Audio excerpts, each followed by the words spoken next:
Afternoon, everybody. Welcome back to the Watertown City Plan Commission meeting for August 24th, 2023. Go ahead and get a roll call, Brandy.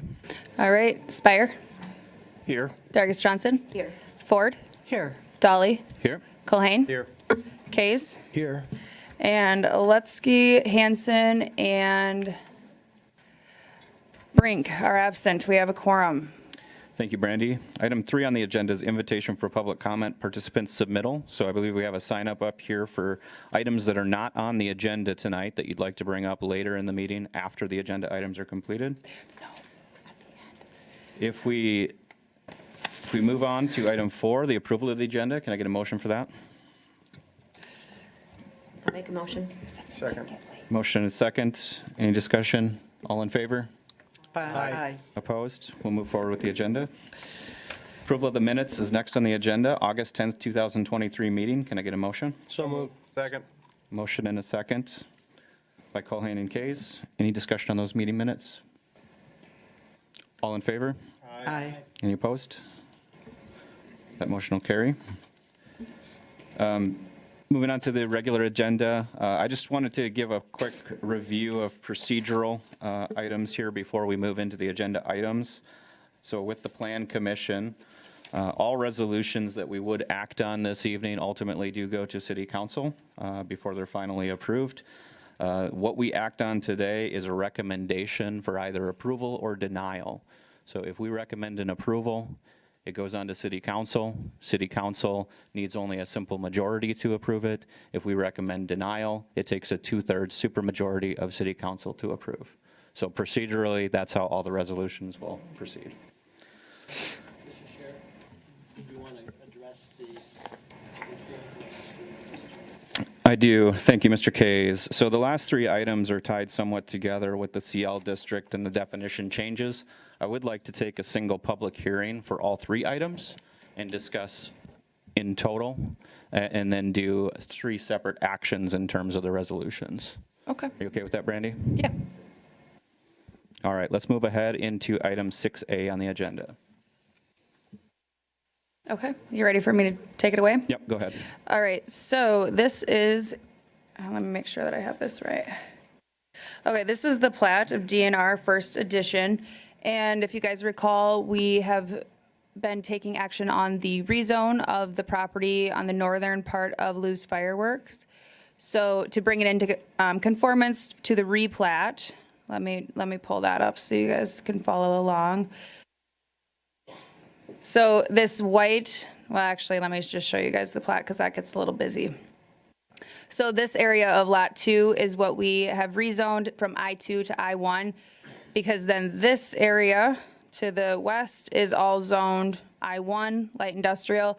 So it brings the lot boundaries into conformance under one zoning district. So Lot 2 will become its own lot. Lot 1, that is zoned I-2 in full. And then Lot 3 will remain I-1. It meets the minimum lot size requirements.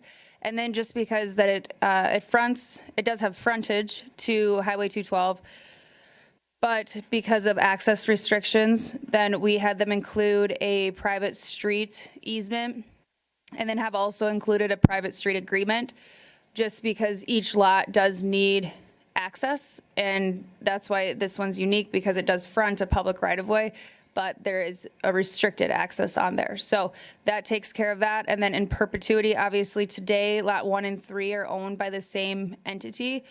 However, if one were to be sold in the future, the agreement that will be recorded and memorialized will run with the property so that a future landowner would know where the responsibility lies. So with that, I will stand by for any questions. Thank you, Brandy. This plat here, as proposed, is essentially what we discussed at the last meeting when we looked at this property. Yep. I'd move to approve the resolution. We have a Second. motion by Culhane, second by Spire. Any additional comments, discussion? We'll take a roll call vote. All right. Kays. Aye. Culhane. Yes. Dolly. Yes. Ford. Yes. Dargis Johnson. Yes. Spire. Yes. 6 yes, 0 no. That resolution will carry. Move on to item 6B on the regular agenda. Brandy, if you want to go through that one as well. Yes, thank you, Blake. So this is another plat, and again, we've seen the annexation and zoning, well, we've seen the concept plan, and then the annexation and zoning come through for the Lakes of Willow Creek Second Edition. This is the Phase 2 of the Lakes of Willow Creek development, and the construction plans have been approved, and now this plat and development agreement are memorializing the required infrastructure improvements. You'll notice in the development agreement, we address the pro rata share that will be recovered for the Willow Creek tributary, and then also the cost of the half street section for Third Avenue Northeast, and that would be collected and then used towards the larger project of constructing Third Avenue. Because obviously we want to avoid half street sections for small portions of area, and especially when the north side is not annexed in yet. So it makes it hard for assessment projects as well. So with that, I will stand by for any questions. Mr. Chair? Yes, sir. Just a quick explanation again. That money that gets thrown in for that half street on Third, is that in a dedicated pot of money, or is that just going to the general fund and we just have to access it at some point down the road? So that was addressed at council, at city council, and it goes to the general account, but they were going to look into if they wanted to work, city manager and finance officer wanted to look into allocate or putting it in a, A dedicated Yep. reserved account? yep. Okay. But today it does go to the general. It's just more for my own curiosity. Well, and to further clarify, I don't believe it goes into the general fund. I believe it goes into the 212 capital improvement fund, but still a big bucket of money, not a specific line item, just for point of clarity there. It's not earmarked. For that specific street, no, but the 212 fund is reserved for certain capital improvement projects. In terms of that money being, paid at this point in time versus when the construction is done, how is that immortalized or memorialized with the property? To show that the payment has been made already? So when we collect it, we have that recorded within the project file, and then finance has record of it too. But we do keep all of that together so that we're aware, if Third wouldn't happen for 10 years down the road, that it would be shown that the payment was collected. Okay, thank you. So if I'm correct, then if I buy a lot out there and I don't want to drive the gravel road to get there, I'd have to come through on Parkview Trail? So Parkview Trail won't be connected until Dakota Commons connects to the west. So if you didn't want to drive on gravel, then you would have to take 28th. Okay. I think in terms of, timeline for that connection, we're looking in the next few years, expectation that Dakota Commons is going to be growing down that direction if things continue. Yep, So major that's their access- next phase. Major access is going to come up 28th then, trucks bring in lumber and that kind of thing, correct? More than likely. Well, and yes, more than likely. And if not, then the people in Dakota Commons are going to deal with the dust again with cement trucks and whatnot.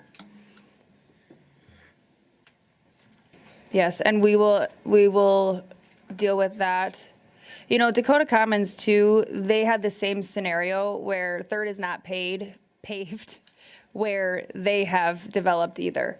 So if that were done according to our development standards, they would have a paved road. And that was somewhat in by nature of the design of Dakota Commons, where they set back the lots instead of putting them on the road adjacent. Yes. I just have kind of a general question, Brandy, that applies to this property and will apply to other developments as they come along. We had quite a discussion about the gravel pits and the water and drainage up there. And our stormwater events data that the city uses to calculate flows, et cetera, how old is that data? When was that data gathered? For the tributary? For the city as a whole, whenever we're talking about, you use some stormwater data to calculate flows. We talked about that. And when was that data gathered? I believe in 2008 is when our manual was adopted. I'm not sure I'm completely following the question. I apologize, Commissioner Ford. I could give us some brief context on how we calculate runoff and measure detention quantities and volumes. We did that. We did that at the meeting before. I'm just curious to know because storm events have become so much more significant, it appears, as time goes on. And I'm just curious to know how current our data is that we're using to help calculate just what you were talking about. Okay, sure. Yeah, I'm following you now. So the runoff rates for a certain estimated land use are national standards that are derived from, runoff calculations that are measured and anticipated from hydraulic and hydrology studies across the country. So those really haven't changed that much in the recent past, and we're still using the same models that are used across the country for calculating runoff rates for development. So are those models using the current weather conditions or older? Do you know the year in which those models were created? That's my question. I do not know that year. Okay. So we could possibly be using data from drier years instead of current wetter periods that we're experiencing in this country, but you don't know the year. I don't know the year, but I do know that the science behind it isn't as simple as saying it was a dry year or a wet year when those models were created. There's a lot more science that goes into it than just that. All right, thank you. You bet. Look for the board to make a motion on this resolution for the plat. So moved. If I may ask one more question, please? Yep. Thank you. Brandy, where's the park designation on this roughly, what do we got, 60 homes? Yeah, it is to the west here. It's shown there on the plat. So, and actually I'll do this zoomed out version. So it is this, I think it's 3.7 acres that was approved by the park board. It is adjacent to the city property to the west, so it'll make a nice park area. Thanks, Brandy. Thank you. We have a motion. Second. I have a second. Any additional comments or discussion? Take a roll call vote.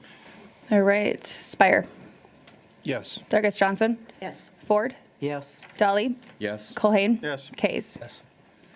6 yes, 0 no. That resolution is recommended. We'll move on to item 6C on the agenda, Resolution 2023-27, which is a rezone request. Brandy? Yes, thank you, Blake. So this is a rezone on Highway 81. It is currently zoned R1, single-family residential, and the applicant and owner is proposing to rezone it to C2, local commercial. So that zoning designation is in conformance with our comprehensive land use plan and for the redevelopment of Highway 81 in this area. Now, just to point out right away, just because obviously the professional buildings to the north exist in the R1, they received special exceptions for these special office use buildings. And I did some research on that.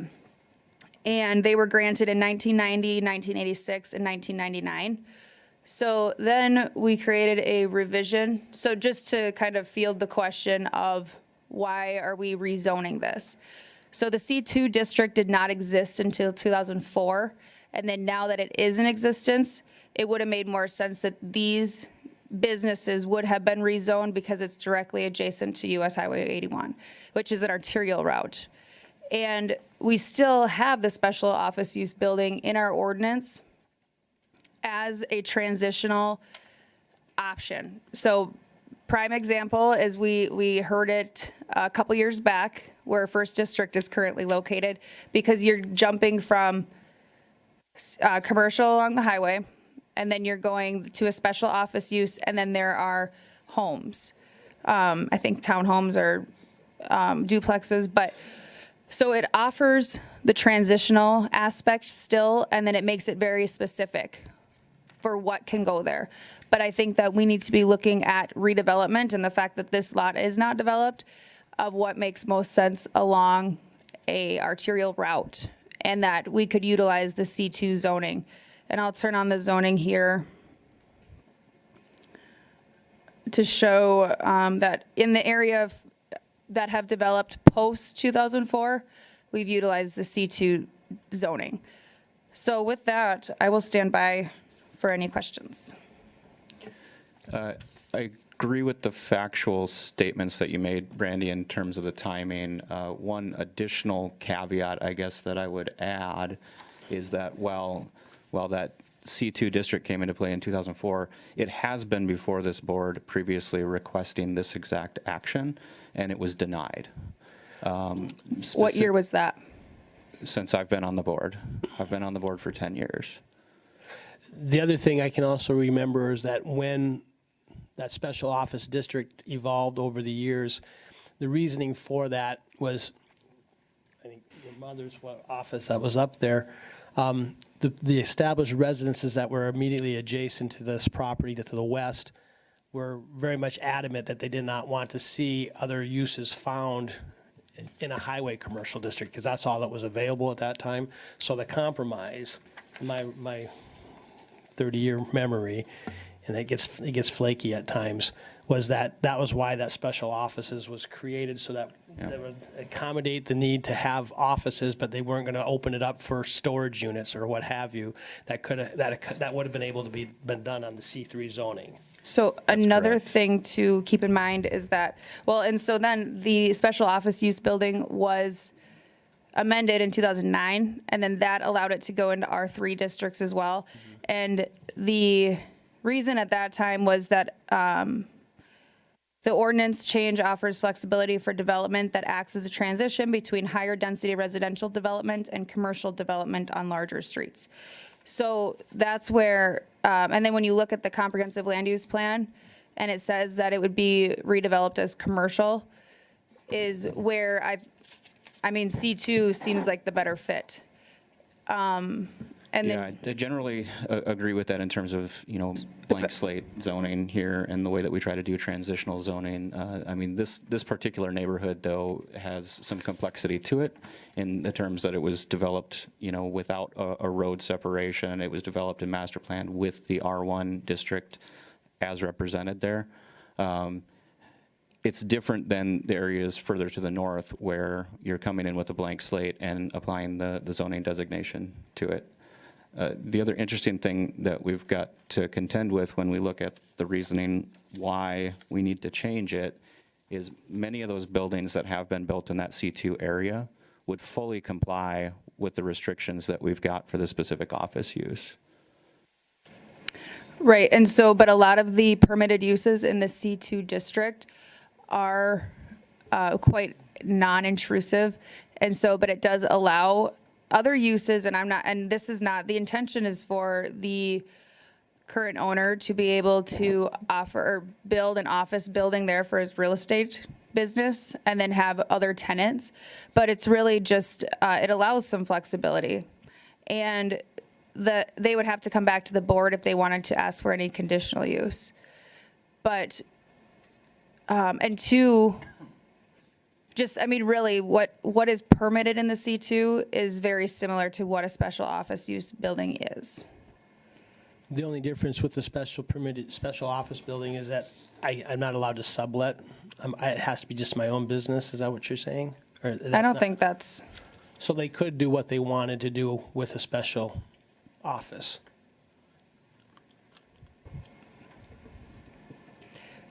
yes, but, Yeah, yeah. yeah, and I think that would be appropriate to ask the applicant those questions. If, Since we're getting into some specific questions regarding the site, I'll go ahead and open the public hearing, and I'll have the applicant come up here.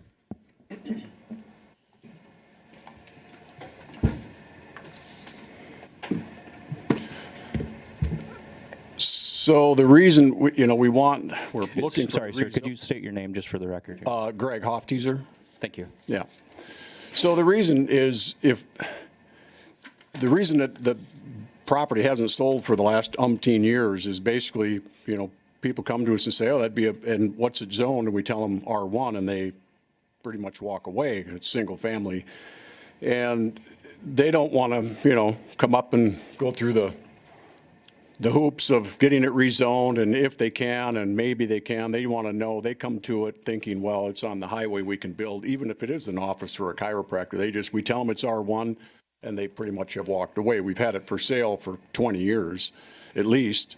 And I know someone mentioned that it had come up in front of who brought that? I'm not aware that we ever, It may have been related to one of the other properties in that stretch Right. there that are also subject to the same restrictions. Yeah, so we've never tried to do that, and I would have,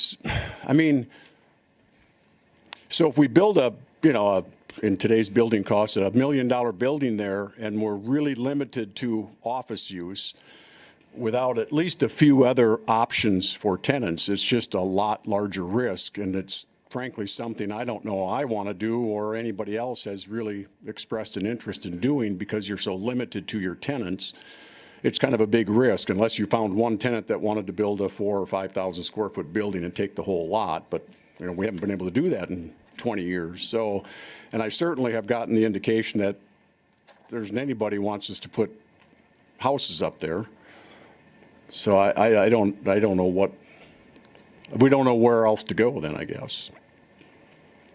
And I did confirm here too that this property was not applied for a rezone. And that's why that was news to me, because when you're doing the research, that did not come up.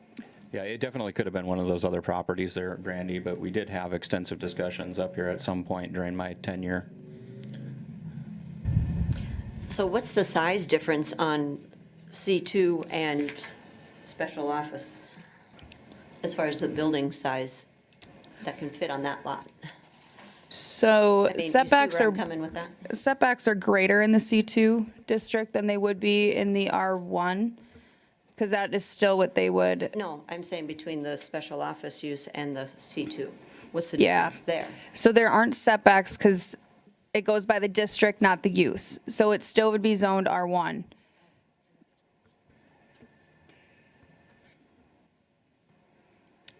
Yeah, the front setbacks are 30 feet, side yard and rear yard are 10 feet.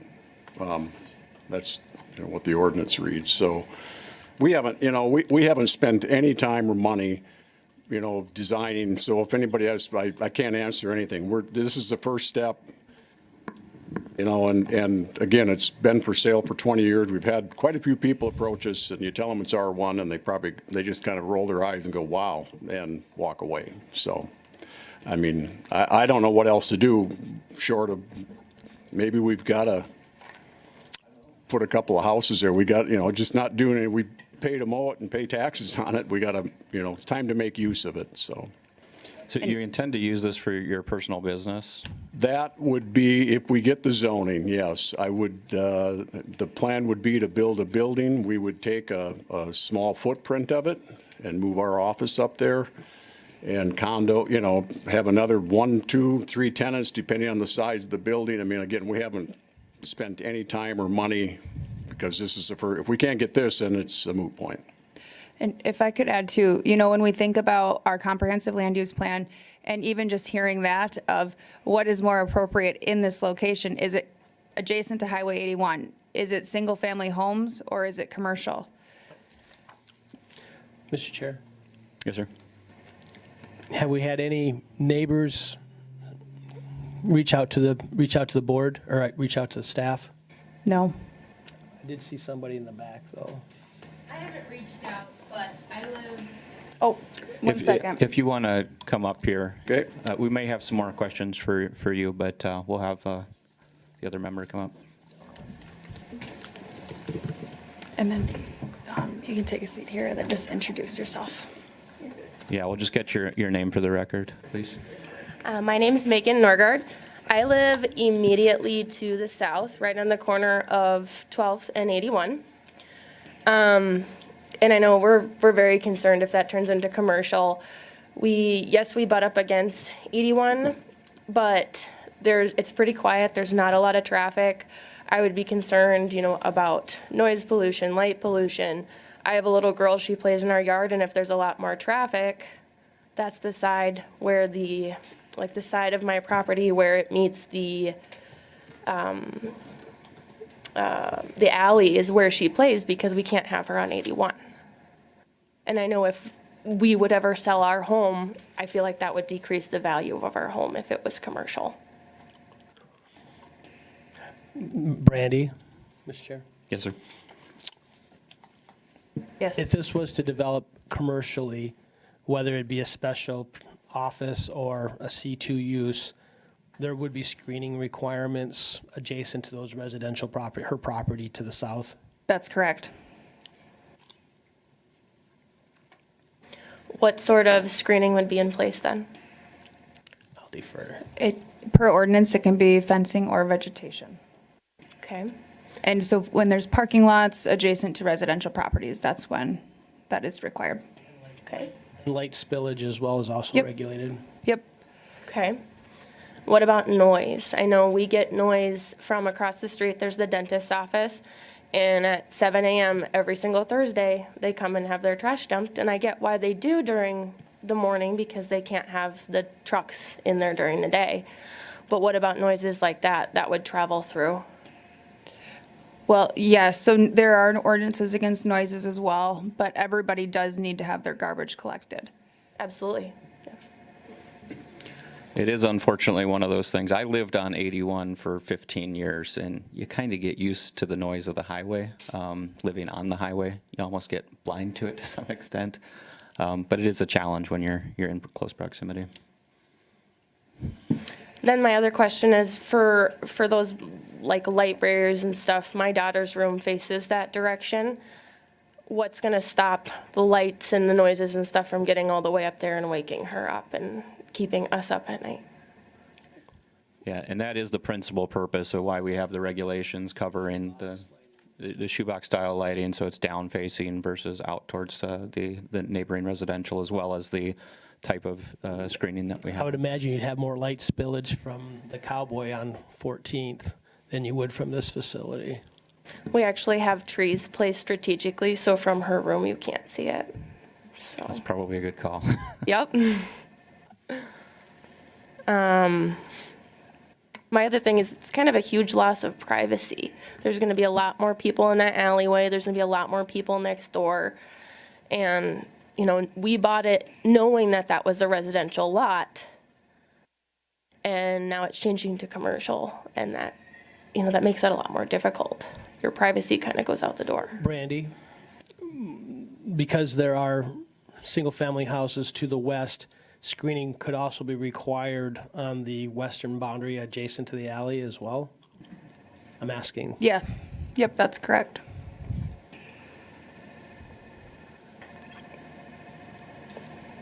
And one last question, Mr. Chair. Brandy, what was the zoning designation that we did on 14th Avenue just a couple months ago for, it was just west of the care unit?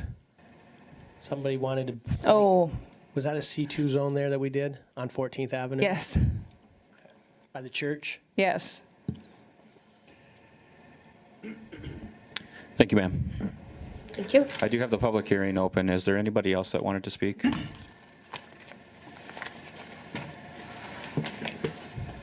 Oh, I'm sorry. Dale Adams, I live across the alley to the west.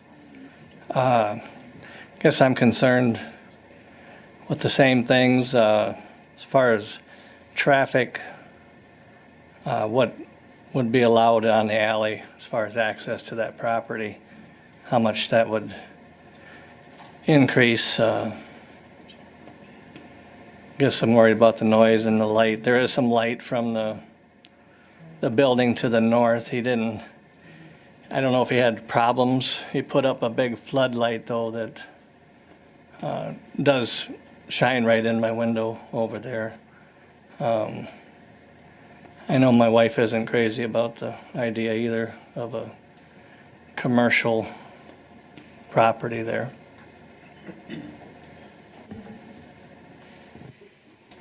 Thank you, sir.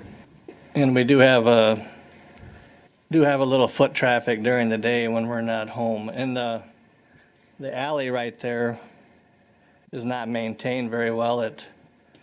There's a transformer that sits on the east side of that alley, and the maintainer during the winter the last few years has been moving further and further onto my property, I guess. As far as screening, what were you talking about with the screening? Mr. Adams, what I was just asking staff was that if this was to be zoned C2 and they came and got a permit for an office, where would the screening be? And my understanding is that the ordinance would require screening on the south side of the property next to the young woman that just spoke.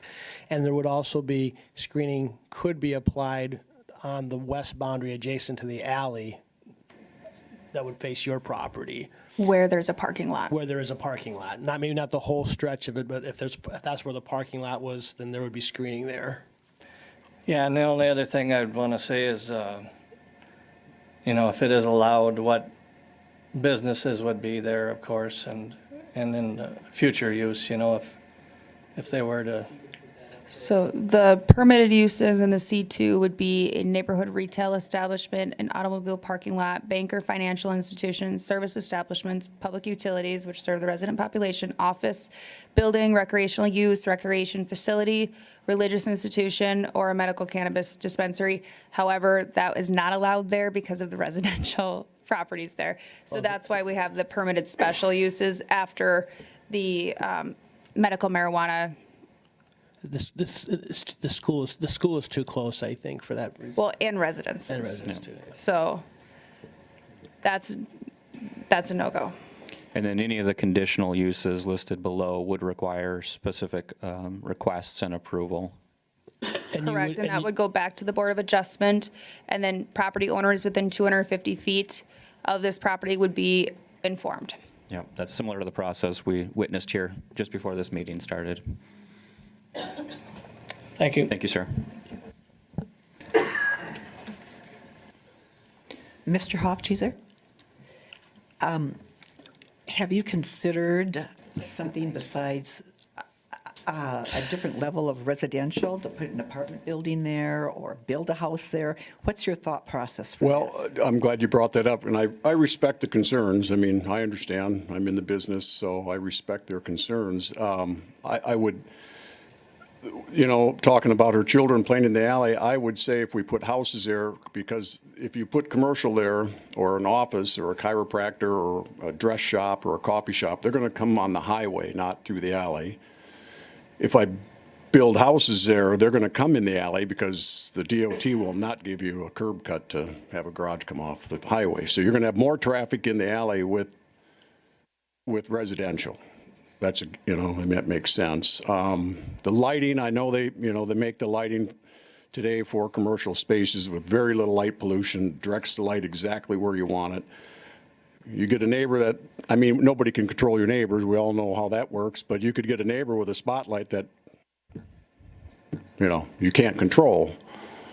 So, I don't know what else, and if we do multifamily, probably going to enter in and out of the alley. That would really increase the traffic if I do R3 there, which is a great thought. We would probably entertain that if we could get it rezoned. I don't think, our hands are going to be tied to the point of where we're going to probably put two houses in there, I guess, just to make use of it. It's not the best use, I don't think, and we certainly, but it is what it is. I guess we have to play the cards we're dealt. Because it's been vacant for so long, and my mom is now, at the age, and we don't want to keep mowing it, so we're ready to do something with it, and if it has to be two houses, it has to be. That's not, but it is what it is. So Brandy, we talk about transitional zoning. Would an R3 be better transition zoning than a C2 with all the surrounding residential R1 here? It could, either way you go, but typically we see commercial fronting highways. Well, we do, except here we have residential fronting highways, so. And also, we usually go C3 highway commercial against highways, which is why it's called that. And then so C2 is a step down where it is more protected. It's meant for this, it was meant for this area. Yeah, it certainly was. The C2 is really designed for this kind of application. The crux, I guess, of the problem for me is just that we had some explicit code written for this exact strip of land with the special office use exceptions. I do understand, though, that after writing that ordinance and putting it into play, this lot has not developed. And so it's very specific, it's very restrictive to these lots, but it's also precluding development. So, and I did research that when this was adopted, and this was not just for this area, that specific office use building, It calls out a few areas of town, Yes. but this specific area is one of those areas. right? But I think that it's actually used more transitionally after you get off of the highway because of how we say in our comprehensive land use plan that this should be against highways, that should be zoned commercial. And I think there's the opportunity where instead of seeing single-family homes perpetuate along a highway, to see it be developed as commercial as what follows, zoning practice or our comprehensive land use plan. Why is it that we're just taking this one, sorry, Chair? Why is it we're just taking this one lot? I mean, how do we get around spot zoning? We've now spot zoned this to C2, assuming we approve this. Why have we taken the whole chunk? So this is the only property that Mr. Hofteaser owns, and the other properties do not, they got their special exception for their special office use building in the 90s. So they wouldn't have nothing drives them to rezone at this time because they are in conformance. But if, let's say, for example, 3 years hence, I buy the old Turbic Law building and I decide I want to turn it into Todd's Bistro, I'd have to rezone it to C2. So we'd be laying the groundwork with this action to precipitate that type of thinking moving forward, correct? Correct. And, all of those special exceptions were granted before C2 was an option. C2 came into the picture in 2004. Chair? Mr. Hofteaser, did you look at the opportunities under the special office to see if that would Well, fit your needs? yeah, we're aware of that because, my parents owned that whole strip and sold it to the various businesses there. And again, if I was just going to build a 1,200 square foot office for Hofteaser Real Estate, not a problem. I wouldn't even, we would know we could probably do that. If I build a building to make use of the land of, say, I'm just throwing out round figures here, 4,000 square feet, and I take 1,000 of it, I've got 3,000 square feet to lease to make it, a financial viability. And it just opens up a few more options. If somebody comes up with you want to open up a little boutique, a women's dress shop, can't do that if it's not zone C2, or you want to have a coffee shop there, or a bakery, a donut shop or something. It just limits the number of tenants I can get into that building to ensure that hopefully a few years down the road, it's full and paying for itself versus me sitting there with 1,000 square feet and 3,000 vacant. And that's kind of been the issue through the years. People have approached us we had a sign up there forever that said, we'll build to suit, but what's it zoned, R1, and they walked away. And I know the traffic in the alley, if that's a concern, there's going to be more traffic. You don't know. Someone builds a house with 4 teenagers, and there might be more traffic in that alley but commercial is going to be on the highway. Yeah, I think that's the one caveat that's really nice about the way that this portion of the ordinance was written, because it does require that these specific office uses access from the highway, not from the alley. If we do rezone to C2, that restriction goes away, and a C2 can access from an adjacent alleyway. Yeah, and when the DOT widened that road, they came to us, and we had enough frontage at that time to put 2 curb cuts in, and they asked us if we would mind, and we agreed. I said, yeah, that's fine. We'll put one in the middle, and if we have two buildings there, they'll all access from the middle to try and accommodate the DOT.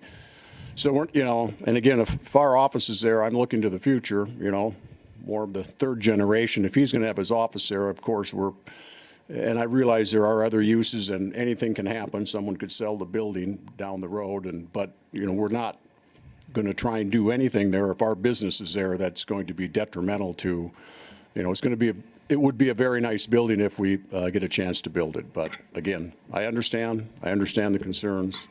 We've been down these roads before, so. Mr. Chair.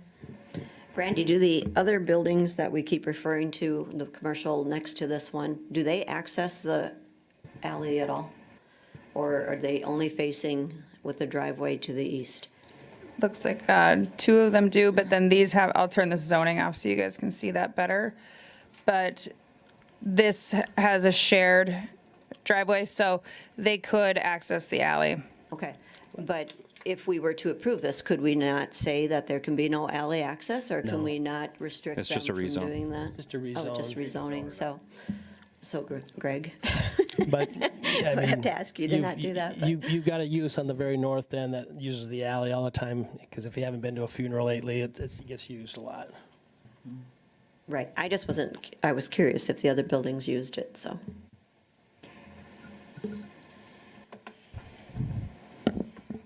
Any additional questions for the applicant? Thank you, sir. Mr. Chair, may I? Yes, sir.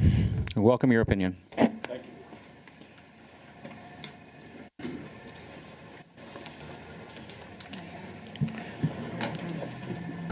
Mr. Chair, esteemed council, I just have a few comments because I dealt with this some years back. What's your name? Yeah, what's the name? Sorry. Egbert. I'm sorry, you're right. I tell people to do it all the time. It's Bruce Bueller, and I did deal with this on the Planning Commission some years ago. And it's kind of deja vu because this is exactly what we went through back then. And that's where we modeled the special office use. I guess I have a question, and that is, to help make this work, is it possible to allow more than one special exception designation on a property? I should know that, but I don't. In other words, if there were 3 of those that were under special exception, is it possible to allow those? And that would give a little bit more flexibility. But just a little history on this. This is exactly what happened with the properties to the north, the Turbeck Law. And there were lawsuits being threatened, and of course, the folks in the R1 were pretty upset, and different folks, same spot, with the same issues. We talked about all the same things about screening. But yeah, I mean, it's sort of a dead property, and it doesn't, to me, as an old planning guy, it doesn't make sense to make it residential. But if there's a way that we can make it so that it would work for that residence, because we have to respect those people that are adjacent to this property. And if we could do something that would allow Mr. Hofteaser to develop this in a responsible manner that wouldn't be intrusive to those adjacent properties, I think we ought to look at it. So, and I'm trying to think of when we ever, if and when we ever allowed more than one special exception use for a property. And Brandy, I'll ask you that question. Sounds good. Thanks, Bruce. So, and with the special exception, he's referring to the conditional uses, because when Bruce was on the Plan Commission, it was special exceptions, actually. Yes, just different terminology. Yes, I am old, and yes, that's true. So, but basically, they would still have to go to the Board of Adjustment if they wanted to do one of these conditional uses. And then they could ask for as many conditional uses as they wanted. But then if this rezone was approved today for C2, then they could only do what was permitted. And typically how a district is set up is that the more intrusive uses are put as conditional uses, so it has to go to the Board of Adjustment for further examination to make sure. And then you can hear from the neighbors as well on the specific ask. But in a commercial zone, you're allowed to have more than one principal use in a C zone. So Yep. if I had an office and it says office building, this doesn't say anything that I couldn't have multiple tenants in an office building in a Nope. C2 zone, right? Right. Chair, I guess my question is, I mean, can you build a strip mall? I mean, is that what we're talking about here at a C2? Or are we talking about a single office that has a common entrance and then inside there's suites or something like that? And you could do that if it were a specific office use building too. It's just, it will be limited by the setbacks and then off-street parking requirements. So you could, I mean, and really, if you had a strip mall, the worst that could happen was that you had an office, a bank, and potentially Casino. no casino. Casino? Bar tavern with a Bar conditional tavern? use Like or a restaurant. a dress store or a clothing store. Permitted, Yes. but then there's the conditional uses. That they would have to come back to the Board of Adjustment for. And then the neighborhood and the board would know specifically what they were going to do. But if it were R1 under the specific use office building, they couldn't sublet to a dress shop or Right. bank institution. Right. Did that answer your question? Yes, no, but I just wonder if there's a way to work this out, if there's some sort of compromise that could be made on what they would be allowed to do with permitted, but it's permitted. That's the tough part. But I know that's what we did to avoid all kinds of issues in the past, was we developed that office, special office. So, Thank you, sir. thank you.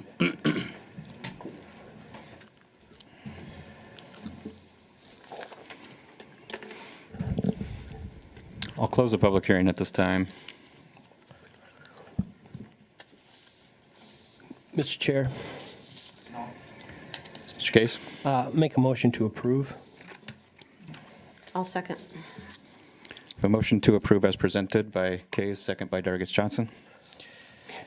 While the comprehensive land use maps inside the packet denote this area to be residential, textual policy in the comprehensive land use plan does support rezoning and change of use on properties adjacent to the highway. And we even use that basis for the rezoning of the property on 14th Avenue several months ago for a C2 use adjacent to a church, adjacent to a care facility on the north side of 14th Avenue, where you had other commercial quasi-public institutions in place. I don't see this request much different than the 14th Avenue request that we passed on and went to the city council and was approved several months ago. And actually, this is probably even a little bit better just from the perspective of the access to the highway. I understand the history involved on the other properties to the north, but at that time, we didn't have a C2 car to drive. And I think that was probably, as staff had stated, it was part of the impetus for the C2 district at that time. So that's my reasoning for supporting my motion. Was that rezone from an R1 to a C2 or an R3? Might have been an R3. Yep. R3 to C2. Okay, there's the difference, sorry. So the comprehensive land use plan shows this area as residential. The map shows it, textual policy is not consistent with that. You got to remember, the map at the time that was drawn was showing existing land use Yeah. at that time, so. Yeah, which map are you looking at, Diana? Because I'm just listening to what Todd had to say, oh, okay. looking at a map, and that's what he said. And I do have the maps in your agenda. Right, but it's very difficult to see it so small. So does the comprehensive land use plan map show this area as residential? Or, Mixed use. Because today it's residential, Right. it's zoned residential, but the redevelopment is shown to be commercial. And that's on well, I have it here, I can pull it up, page 133. For North 81 redevelopment. And two, just a reminder as well, because we don't mail agenda packets out anymore, everyone is aware that the agendas are online, right? That then you can zoom in, so you can see these smaller prints.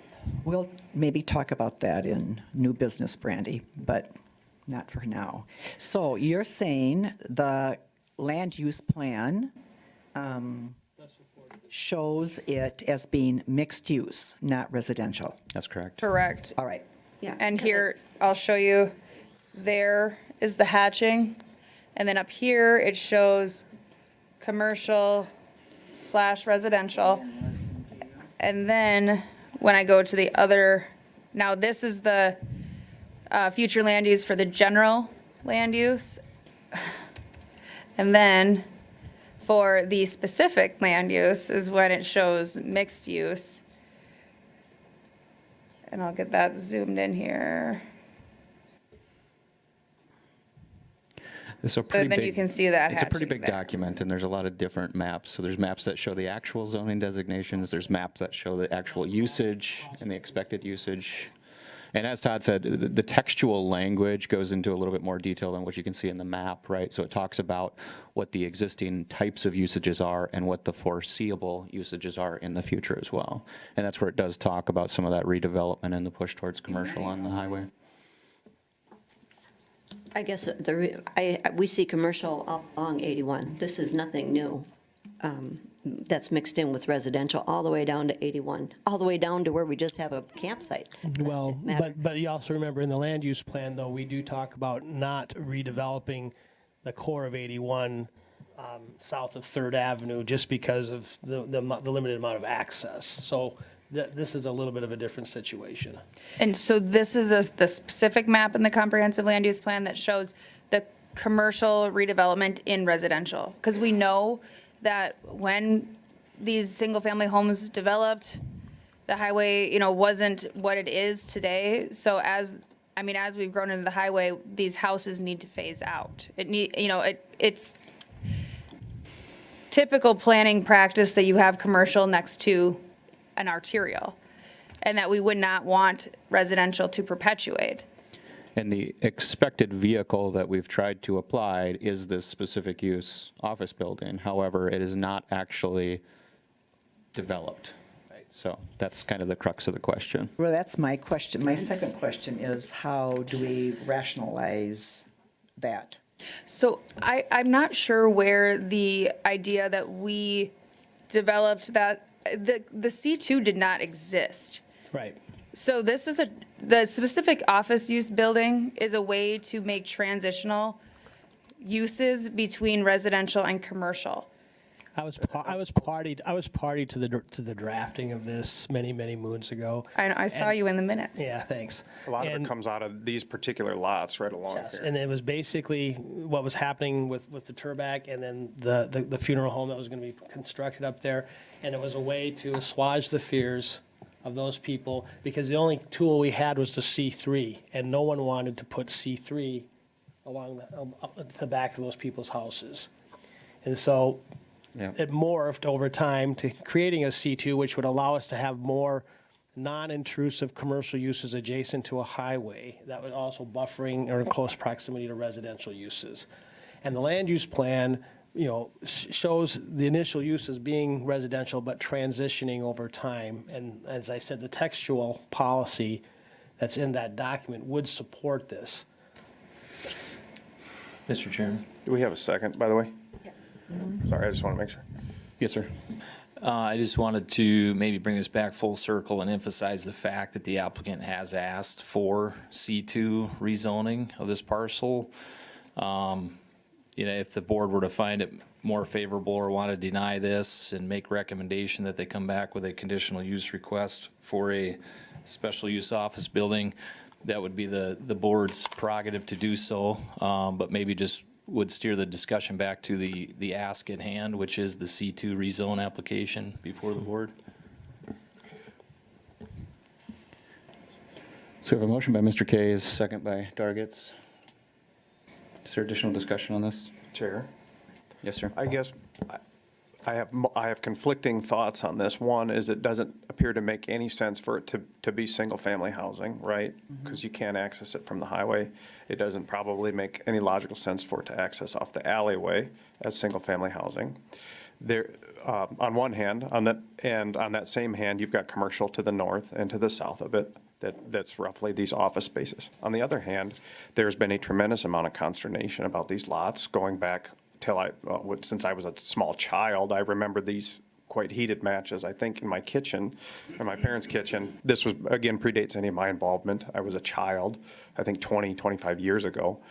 And there was a special zoning designation essentially created for this particular lot. And those other 3 or 4 businesses have developed successfully or moderately successfully, I think, under the context of that special office unit thing, exception. So that's the conflict that I have with rezoning it to C2. I understand C2 is less onerous than the C3 designation, but we've got a special designation built for this lot. Other lots adjacents we're able to develop successfully. I But- understand that this one hasn't, but Let me just remind you too, when these 3 properties to the north developed, this was in 1999 at the latest, the latest one to receive a special exception. The C2 district did not exist. So it wasn't an option. no, I understand. I just mean that long ago it was written that this was, here's what was acceptable for this particular lot or this set of lots. And now we're rewriting that. That's the hesitation I have. I'm not saying one way or the other. I'm just saying that's the conflict that I have. I have that same conflict, Liam. If something was discussed and agreed to, and But nothing is static. no. That's the conflict, Todd. Well, We do have the public hearing closed at this point. Okay. But if you'd like to take a moment to just address one question here, you can. well, I'm sorry, but nothing was agreed to 20 years ago. I mean, you're talking about specific buildings that came up with the Turback Law and things. It was agreed to on those. It wasn't a broad brush agreement on the rest of the property that this is going to be special office use. And yeah, as it stands now, it's R1. It's single-family houses. It's not a threat, it's just what we can do, is put houses in there.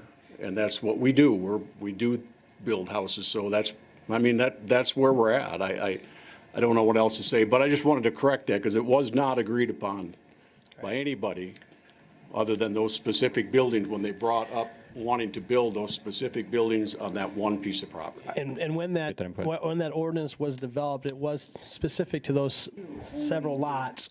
And then it morphed out to other parts of town later on. But it Yeah. was initially done just to, I'm going to say, sorry, grease the skid, so to speak, but for what was happening, but that's what happened. I was can only essentially a make template. assumptions that if C2 was available when they were building those buildings, we'd have this discussion of rezoning to C2. We wouldn't have had, so, anyway, I needed to clarify that. No, thank you, sir. And I know that was then, but this is now too. And again, we have code that's been written since the 80s that doesn't accommodate future growth and the vitality of this community as it moves forward. So I think at the same time, we also have to be looking forward and not always looking back. Yeah, I agree with those statements, Todd, and also looking at the comprehensive land use plan. Certainly we do look at this entire corridor as eventually needing to morph into a more commercial look. I would like to see some of the commercial that we've got in the C2 are a similar look and feel, which is certainly in line with what we've got with the specific use office building. But the long and short of it is, over the next 10, 20-year timeframe, we should see a lot more commercial redevelopment happening in this corridor. And this doesn't help the situation today, but it goes back to conversations I've had with individuals sitting in this room over the years, that perhaps rather than having just a C2 district, we should seriously entertain the thought of having multiple commercial districts that address specific commercial uses, i.e. an office district, which if that's what all they really want to do is have offices, you could zone a piece of commercial property for offices, and it'd be very specific to that use. Common, you go to growing metropolises that aren't using form-based zoning, they have multiple commercial zones. Yep, similar to we created the CL district. That's right. Ready to vote? Ready? We'll take a roll call vote. All right. Kays, Yes. Kohane, Pass. Dolly, Yes. Ford,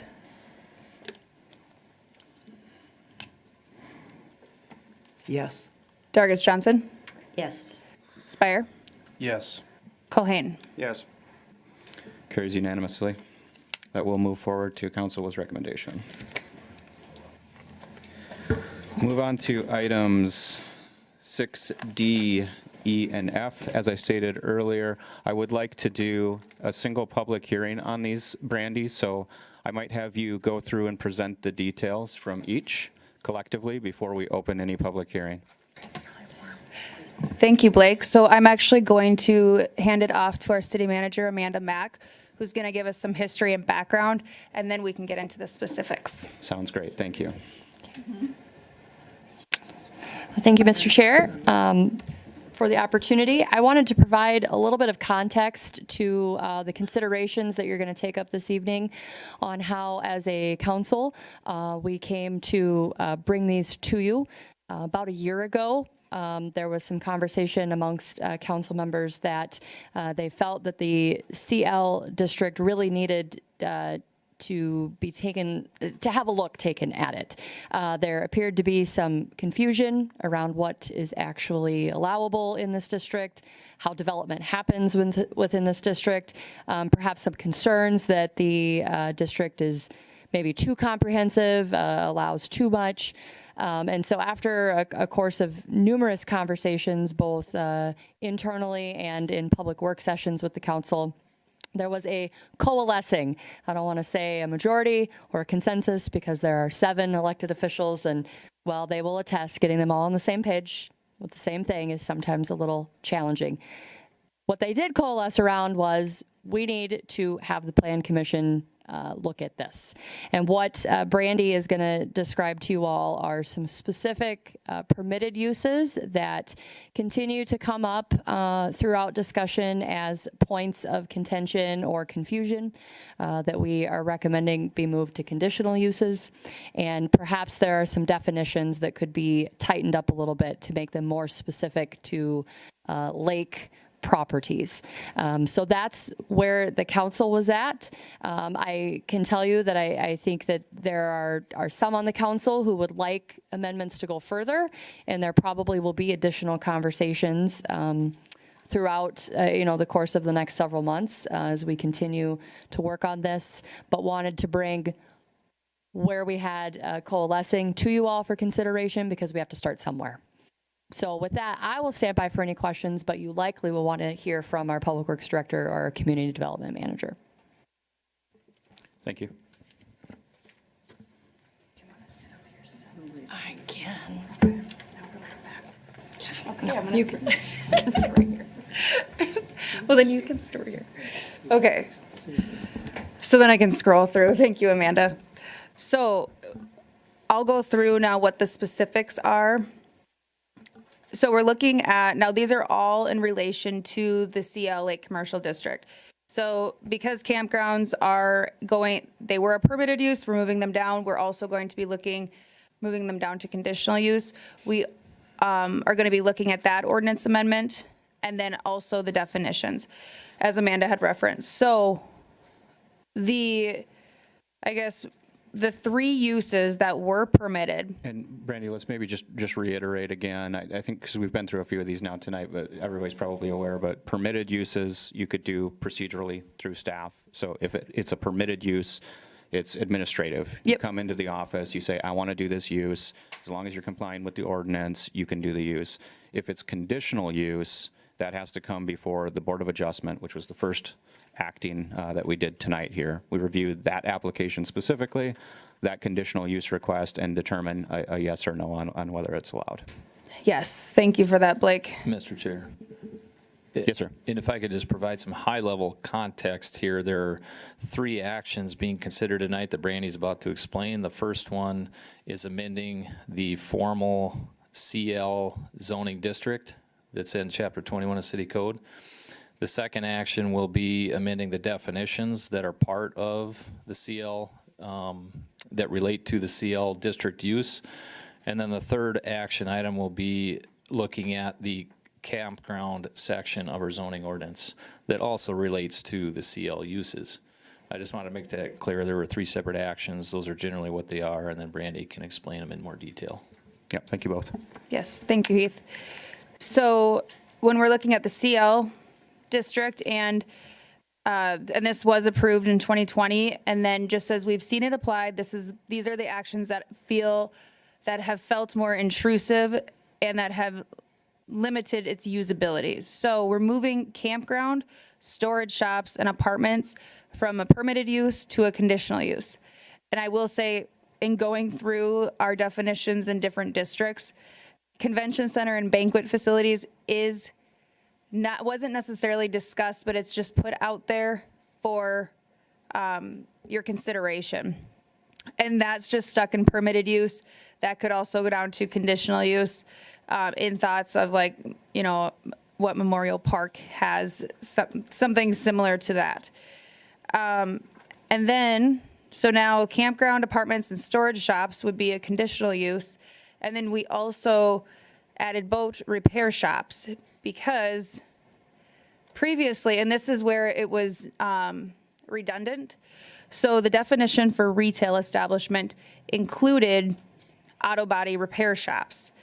When we actually have a separate definition for an auto body repair shop, that is a separate use in various districts where it's appropriate. So we wanted to strike that altogether from, and this gets me into our definition changes. We struck repair shop from retail establishment. Auto body repair shops is still use. There wasn't any change to the definition. And then we created the definition for a boat repair shop because if this is going to be adjacent to Lake Compesca, it would be appropriate for a boat repair shop to be near the lake, but not appropriate for auto body repair shop because that could be done on a highway, like highway commercial is where that's more appropriate. So we created that definition, and then apartment, we cleaned up that definition. Because we used to say, when you looked at the definition for apartment, it said C dwelling unit, and then it was all the dwelling units, and I'll show you guys that. So what we did here was just made it specific to what type of dwelling is considered an apartment, and then also moved that to a conditional use. And then, caretaker's residence, we put in there because we're amending definitions, and that always causes us issue. So hope you guys like what is done there to make it more specific that we would not, that it would not be for a family's permanent residence.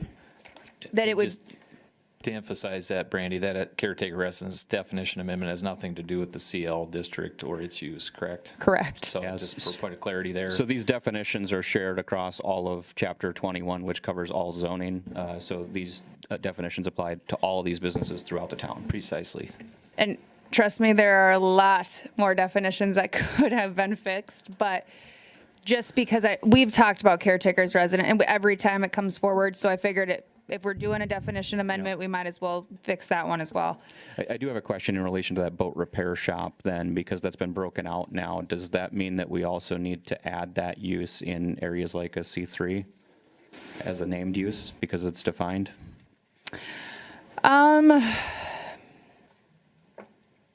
I see your point, but I also think it could fall under the auto body repair shop still. So the boat repair is specific to marine equipment, where auto body is just equipment in general. And I'll pull up that definition so we can confirm that. So we have facilities that provide bodywork and collision repair services, including body frame straightening, replacement of damaged part, paintwork repairs, and spray paint operations for trailers and or motor vehicles. So I think if we're going to break it out and we're going to name it here in this district, then we should probably name it in the other districts as well. And it's more of just a kind of a It housekeeping. doesn't have to happen today, but I think that's something that we Yeah. want to be moving forward. I don't want to make Dano's or whomever Exactly. out of compliance because, again, specific always trumps general. At least that's what my attorney friends Okay. tell me. sure, yeah. And we can confirm with our legal counsel. But that's something that we are going through recodification. So that will be, we could add it at that point. Okay. But those businesses have existed because of the auto body repair shop. Yep. So.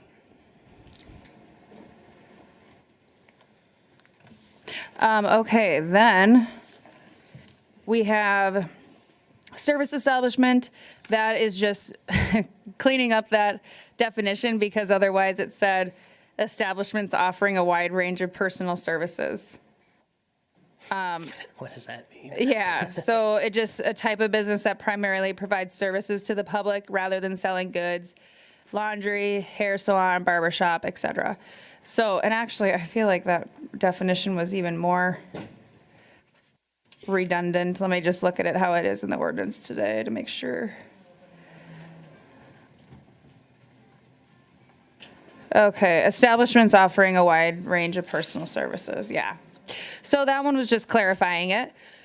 And then, I guess if we move on then to the campgrounds, unless, I guess, Blake, how would you, do you want me to move on or? Just, we're gonna have it all three, so why don't we just go over it? That Yeah. way- That way it's covered. Yep. Okay. But did you go over the retail establishment?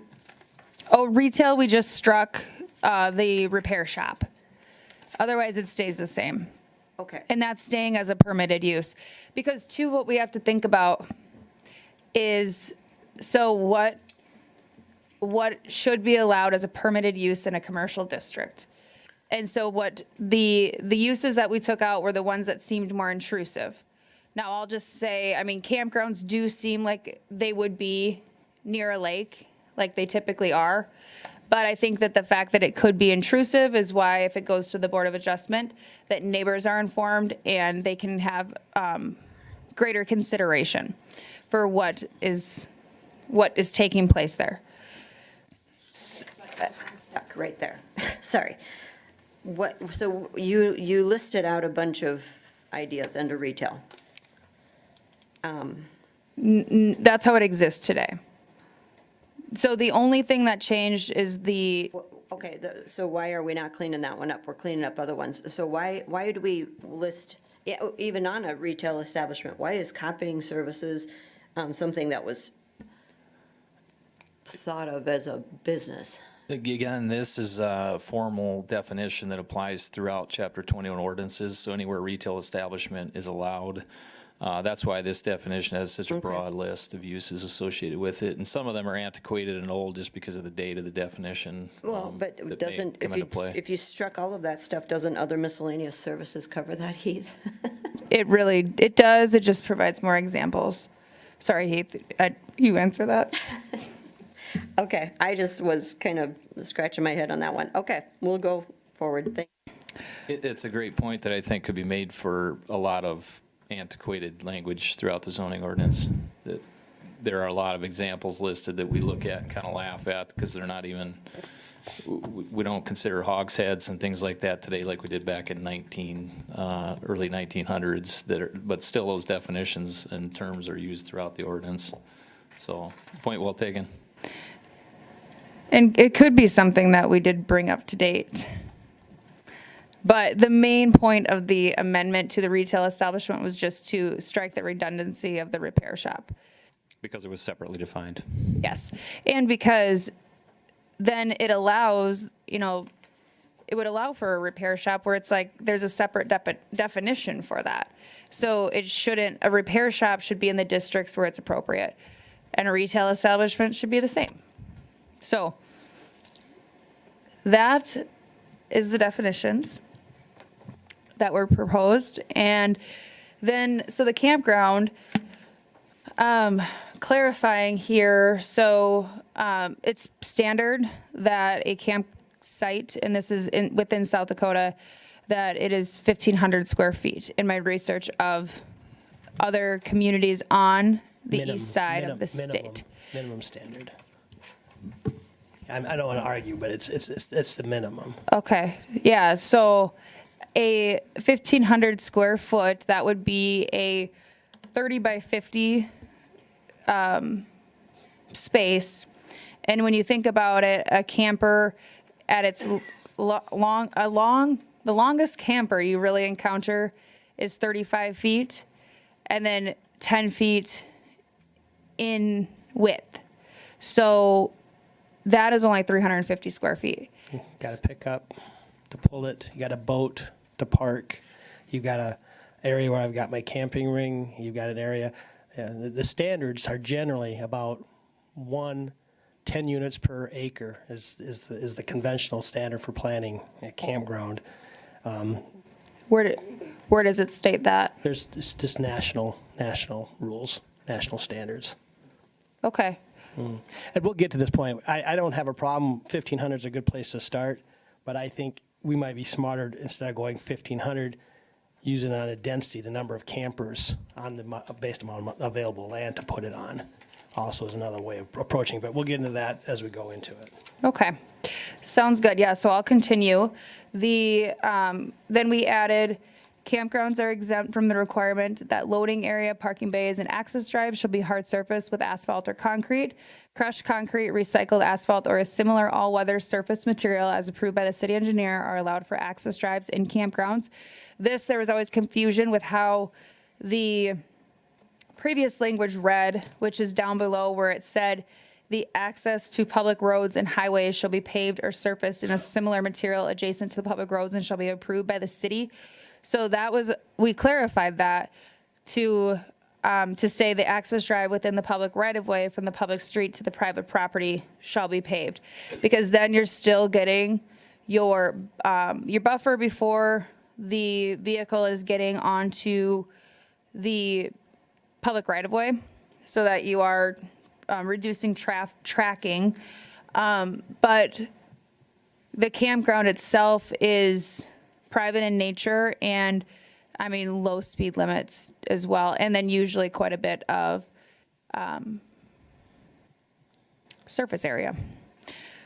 So then we have also the no manufactured homes or mobile homes shall be located in any campground except that one dwelling unit should be permitted as the campground attendant supervisor living quarters, because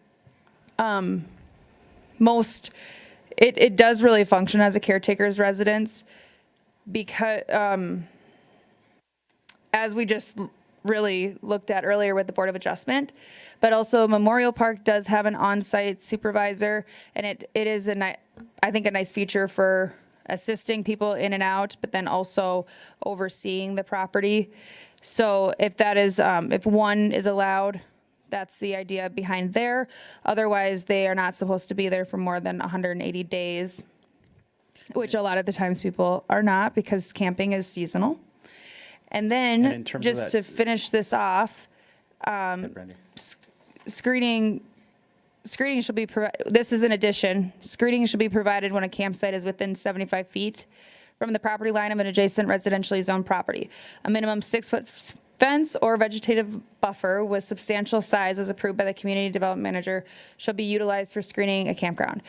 The idea there is just added protection for adjacent residential properties, and the width came from the distance of a single-family residential lot. I thought that's where it came from. That's nice. And so with that, I will stand by for questions. I do have a question on the supervisor language. So we explicitly talked about caretaker residence earlier, and I wanted to ask the question of why did we land on supervisor versus just stating it as a caretaker residence? Was there discussion around differentiation there? We could do that. It's just calling it what it is. Does this automatically allow caretaker's residence then, and does that obfuscate the need for a conditional use? Yeah, I was just going to point that out. If caretaker residence is defined and listed as conditional uses, that then would trigger that need for that conditional use. So if we use different terminology here, if the intent is that this is permissible in any campground, Yep. that would, by the different terminology, would be necessary. Okay, that makes sense. When I makes read sense, this, yeah. yeah, and I'm not acting as a lawyer or legal counsel, but when I read it, it looks to me like it would be permitted. A caretaker-like residence would be permitted as it reads. That is the with- purpose. Okay. Yep. So And why then- are we allowing one trailer house there? Why can't it be stick-built? It can't be. No, It still cannot be. No trailer house, no manufacturing. Except that one dwelling unit. So that tells me you Except that- contradicted yourself. Right, a dwelling unit could be a manufactured I home. don't believe dwelling unit is defined as with manufactured. That's right, it's What not. reads is confusing then. So Right. we could break that out into two different, but how ordinance is written, it is not, a manufactured home and a mobile home is not a dwelling unit. Right. It's what they are. I think we could fix that with a slight grammatical change. Enter period, get rid of except that one, or except that, and then one. Just separate. To me, I'm putting a mobile home there, so. Yeah, so we can make that a 9. Yeah. A quick question, could you just tell me the difference? I don't remember off the top of my head the definition of a manufactured home and a mobile home. What's the difference? Let's get the definitions. Sorry, I don't have that. I don't want to misspeak. I think the manufacturer just doesn't have the wheels anymore, Todd. Double wide versus have a toe pencil and a serial label on it. Okay, so a mobile home is a transportable structure larger than 320 square feet, designed to be used as a year-round residential dwelling and built prior to the enactment of the the Federal Mobile Home Construction and Safety Act of 1974, which became effective for all So mobile it's homes. a trailer house for all practical purposes, it just doesn't meet the FMHA code. Now, did you want to hear the manufactured home That's the definition? mobile home, that's what I'm asking, right? It's basically a trailer house that doesn't meet the code.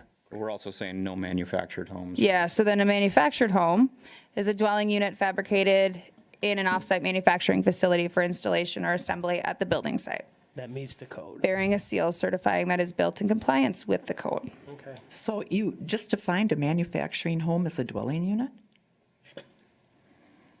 Yeah, I guess we did. You did, as you did with a mobile home. So that takes care of, I mean, that just X's out everything you're trying to do in 8. Because you said a manufactured home or a mobile home wasn't allowed, but we're going to allow one dwelling unit. Okay, And now so- your definition says a manufactured home and a mobile home are dwelling units. I think we could probably solve that with some grammatical changes. So, and then the thing about, One dwelling unit, except for no mobile homes or. Yeah. We could fix it. To include whatever. Right. okay, So yeah. that isn't very clear the way it is with the definitions that you just read. Yeah, sure, no, we can clear that up. One other quick question, Mr. Chair. Yes, sir. On the screening, when we say the minimum 6-foot fence, vegetative buffer with substantial size is approved by, is that similar to the language that we have on other screening requirements with C2 adjacent to residential zones? I mean, or is this standalone language that doesn't apply to only CL district? Hold on, I'm getting a little, So when you have hold on. Sorry, if we could hold conversation here, please. So I guess my question is this a similar application? It's a campground, which is somewhat of a commercial use adjacent to residential development. We have regulations that for C2 or C3 development adjacent to residential development, that also has to be screened. Is this language similar to that language in existing code? This is actually much more protective. Why? Because if your parking lot is adjacent to a residentially zoned property, or if it's zone CL, there's also higher standard there if this campground is in CL. But because we're saying that if your campground is within 75 feet of a residentially zoned property, which is a whole additional single-family lot, that you have to have screening, which if you're doing a parking lot in our ordinance today for our landscape requirement, it can be within 3 feet of your residential property, but then that's when the screening is required. So the campground that we just approved, if there was a house to the west of it, they would have to have the 6-foot fence or the vegetative buffer. Yeah. Specific, which we don't have that categorized in other commercial uses. Correct. Okay, I just want to make sure there was a difference. Where does that distance get pulled from? It says campsite here. Is it the boundary, the property line of the campground, or is it a campsite on the property? Campsite on the property. Mr. Chair? And so is that was specific? So It's when not they the- give us it's their not the site open plan, space, it's where the tent is or where the it's RV is. it's where the 2,000 or 1,500 square feet box that they have to show on their site plan ends. Okay. Okay, so it would have to be shown on the site plan, so similar to having a property boundary, you'd have a boundary around each campsite, and we could measure off of that. Yep. Mr. Chair? Yes, ma'am. So in this campground ordinance, we're talking about the dwelling unit for the attendant or supervisor, and we're talking about the actual campers, but we're not talking about allowed outbuildings, which in the Board of Adjustment, there was an outbuilding, and it seems like that needs to be addressed somehow in here. Outbuildings, are they allowed? Are they not allowed? Where can they be? What do they have to look like? Because I mean, you could see, shower houses, Well, I mean, Yeah. there are outbuildings, and there's nothing in here that says they're allowed. now on one hand of it, you could say it's if it's an accessory and it's common to a campground, it would be included and at the discretion of the, Because this becomes the primary use and it's going to be zoned commercially. So then you still can have accessory buildings in a commercial district. right. So that covers an outbuilding for this particular ordinance. Yep. But great point, Diana. I'm just going to go back to my point on the 1,500 square feet before it gets into a public comment. Currently, we have a 2,000 square foot, and that's basically to accommodate a parking pad of 50 by 20, which is your 1,000 square feet, and then having 10 foot on each side of that camper for a 50-foot piece, which then rounds it up to a 2,000. And why is that 10-foot spacing important?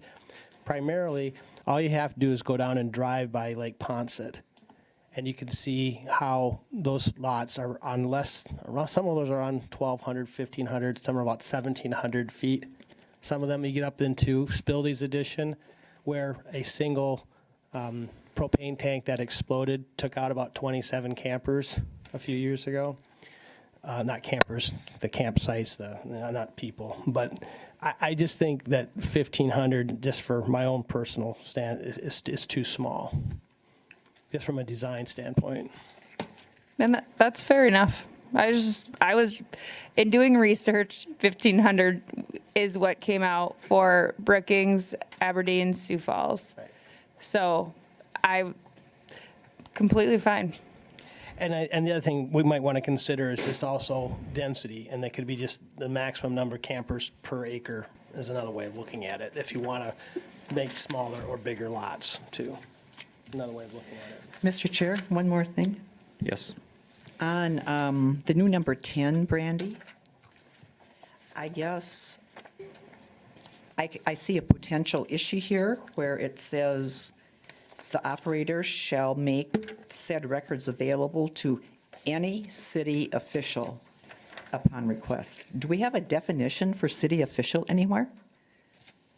Let's I check. believe you're considered a city official. Well, that's, An officer, at least you're an officer. You go keep them honest, Diana. Ask them for their records. No, we don't. well, I think that is a huge Yeah. open book and not maybe particularly fair to the campground operator to make that so wide-ranging. We need perhaps some boundaries on that. I agree. And I think the language that you guys have put together on the access and the roads, I think that's all really good and something that needs to be done. Well, I'm going to say it has to be hard surfaced. I mean, It does say that, doesn't it? well, but I don't know if I agree with where are we at here? Which one are you on, Todd? I'm saying number 5, Five, why every thank number you. 5, the drive within the public right-of-way has to be, and then they're using crushed concrete, recycled asphalt. I mean, to me, I think, But, okay, so the the resurface or the reusable asphalt, any campsite I've been in, you fall off of the tarred and pretty soon you got potholes and you got ruts and I don't camp a lot. So I just know my experience of seeing, if your curve isn't long enough, pretty soon you're falling off of the hard surface and you've got ruts. And I just don't think that resurfaced material is going to take that slipping out, those tires slipping off the edge of that and are going to hold up very long. And pretty soon you're just going to have a disaster. So I would like to see that just go back to hard surface asphalt. because I just think they're just not gonna last. I mean, look at our streets, they hardly last, and they're made of asphalt. And now we're just gonna put reground hard surface out there? I Brandy, don't like that. Brandy, could you pull up that definition, please, on Teams there? The surfacing. And just to add some value to that discussion, how exactly does it read? You scroll up a little bit, please. Oh, That's cut off on my screen, sorry. There you go. okay.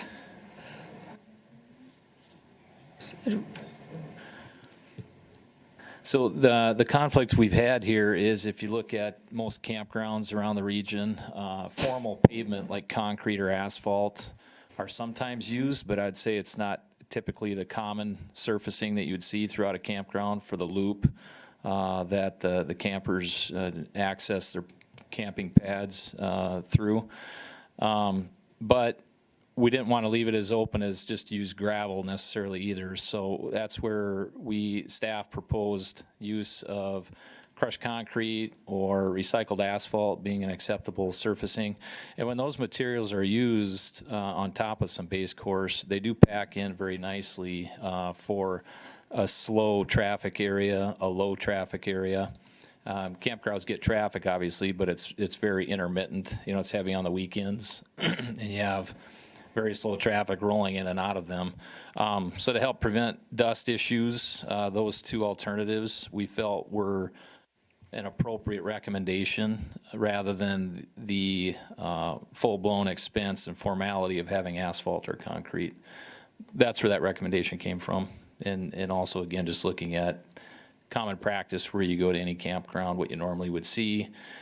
One of the issues we also have is there's a good handful of campgrounds in town right now, and some of which want to make improvements, and they do not have asphalt or concrete pavement. And in order for them to make those improvements, we're technically, as staff, supposed to then administer these regulations to bring them up to standard. And it'd be a huge undertaking and expense for them to pave their campground with asphalt or concrete. One of them up on Highway 20, the Bible Camp, there's a good example of that. They've got a campground there that's been used for years. It's got gravel loops throughout there, and they want to make expansions on that. And so that's just one specific example, but there's others like that in the town, and we felt that this would be a good amicable solution. Heath, would you ever see maybe the need to have asphalt paving and not recycles if, based on the size of the campground, maybe that would be a trigger point if you had a 100-unit or a 200-unit campground where you would have more traffic that would warrant that? Or do you think the same sliding scale would still be okay? You know, professionally, as a licensed engineer, I really don't see the difference. Both would be adequate for those, again, very slow speed conditions that most campgrounds have. So it really comes down to personal preference, what we want as a community. I wouldn't necessarily advise either way from a professional standpoint. Thank you. Heath, a question for you. When we approved that campground on Highway 20, didn't we ask them to asphalt that? Or did we agree at that point to do the crushed? Do you remember? There is, there's a section in code that allows some leniency, and I can't remember exactly which one it is, for the city engineer to approve alternative surfacing materials, and that's what we did in that example. In the engineering design standards. Okay. And then with that being said, who's going to regulate when that crushed asphalt needs to be replaced? Is it just the complaints of the campers, or is it going to be city officials again? At what point are you going to come through my campsite and tell me you need to fix this? That's a standard that the city of Watertown really hasn't adopted any formal practice on. I would liken that to any private access or parking condition that we really don't police. We've gotten involved in the recent past. I'll cite specific examples, but the mall parking lot is a good one that we've had to help encourage the private property owners to address access concerns. Some communities have formal ordinance language that relates to that, and it gives the code enforcement officer something to hang their hats on when they go knock on the door and say, hey, your access for your public business is not acceptable, you need to improve it. We simply don't have that in place in Watertown, nor do we necessarily have the staffing power to implement something like that, at least not at this point. No, not that we couldn't if that's the community's desire, though. And I think the economics of the situation would probably dictate whether or not people would use those campgrounds if they didn't have good quality access coming in. And I'm guessing that if at some point in time it was degraded to the point where it wasn't servicing and, you know, we're starting to see gravel pop up, then they wouldn't be in compliance with their permit, I would guess. Correct.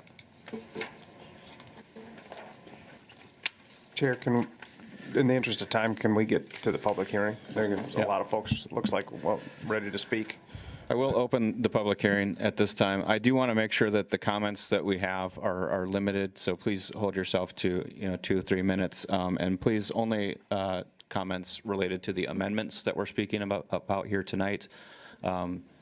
Specifically, we're talking about the move of the items from permitted use to conditional use, the change to the definitions, and the changes to the campground ordinance. Brandy, if you could pull that section up on the screen too, please, because that's really, I think, the main points tonight that most of the audience is here for. We focused a lot on these ancillary things, but the formal CL district language that's being amended is really a pretty simple, pretty straightforward amendment when it comes to the uses and how we've shifted them from permitted to conditional. Which, again, as we talked about the process, right, that moves them from an administrative task to a more restrictive conditional use that requires public hearing and additional purview before any permission is granted. Hi, I'm Jamie Andrews. I live on the lake, actually, and also a developer. I've been in front of you guys a time or two. I don't see a lot of issues with what's going on here. I guess my concern is, I know this was only put in effect 3 years ago, and a lot of work went into putting this in effect 3 years ago. And as a developer, it's nice to have things somewhat simple, to do more stuff administratively, staff, instead of coming in front of you guys every time we want to do things. And I think that's what deterred, or has deterred, a lot of people from developing, is the process anymore, along with the costs, hitting on with what Rhonda had stated, the hard surfacing with the asphalt and versus crushed concrete. I mean, that's a huge for the campground. I mean, that's big, was as a developer or someone that's putting in a campground to make it feasible. I mean, the costs of things have just gotten crazy anymore. I mean, it's just really made everything a struggle. And I'm for some of the changes. I just hate to see this whole CL district gone through and essentially gutted and changed immensely. I mean, I can see some of the tweaks that they want to do to make things easier. I just, with the amount of work that went into it, I hate to see any major changes is what I'm afraid of, because as a developer, I mean, we're always looking for different things to do. I live on the lake. I'm a big proponent of the lake. I like to see what's going on at the lake. I think it's great. It's huge for Watertown to have all these things happen. I think most of the community is really appreciating what's going on. That's all I have. Thanks, sir.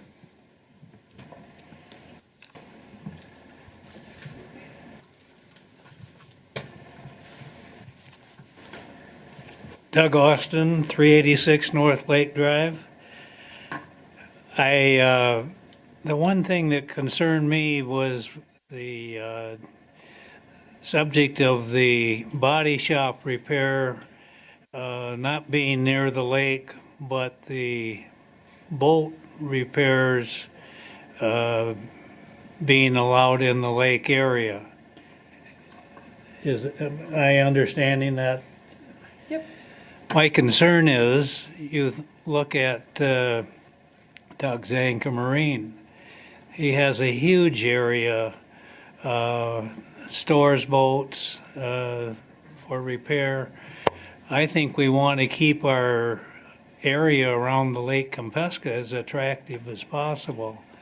So I am urging you that you consider treating the boat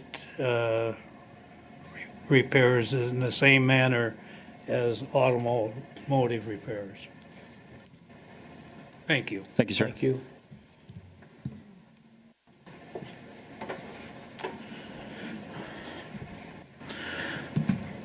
Good evening.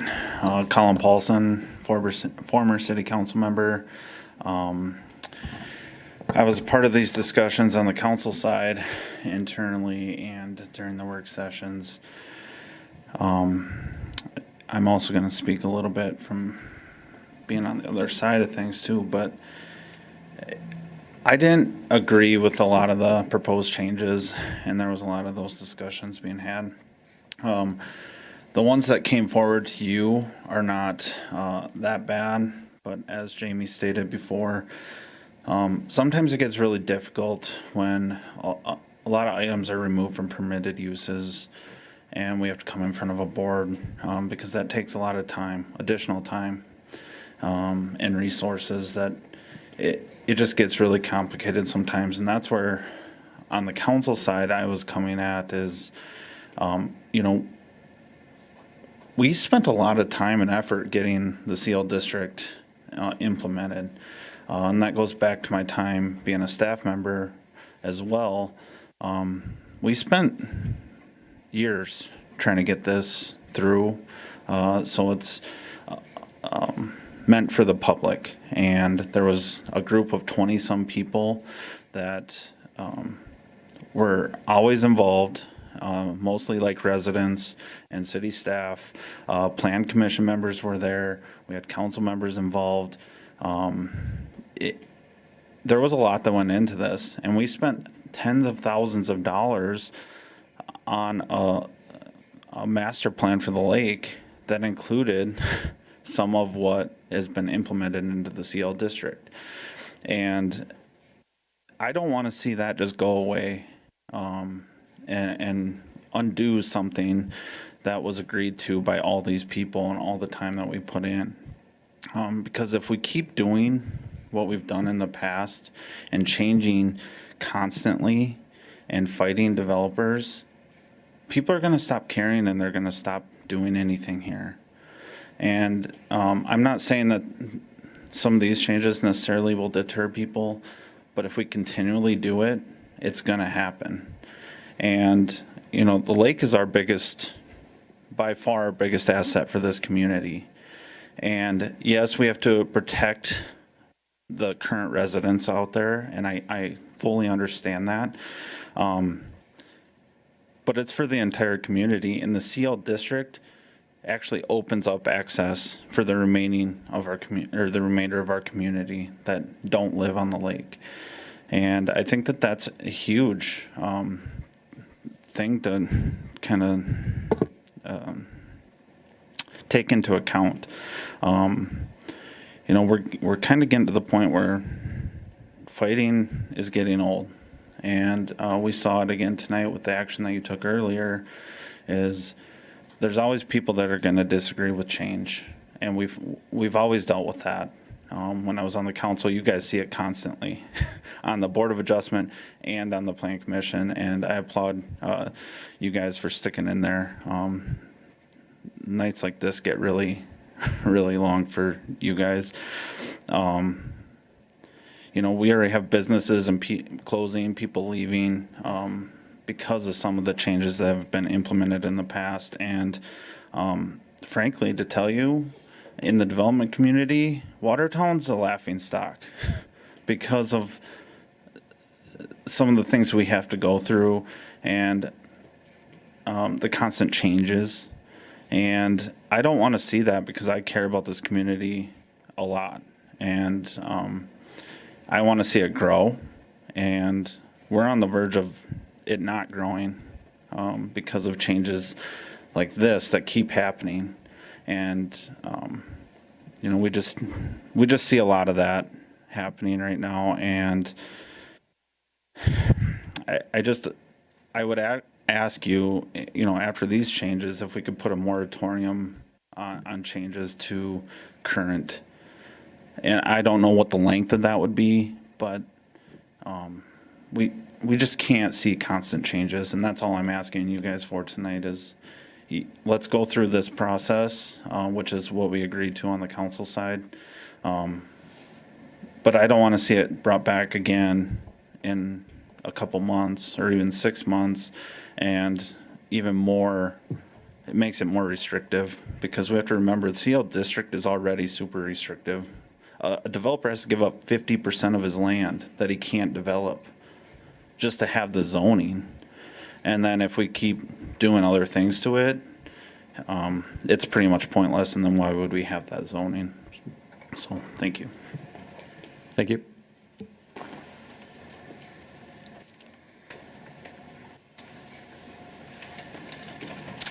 Hi, my name is Susan Conrady, and I'm a Lake resident. One question that I have, talking about the campground, and I noticed when you were defining where the barrier needed to go, if it was within 75 feet, how close can it be?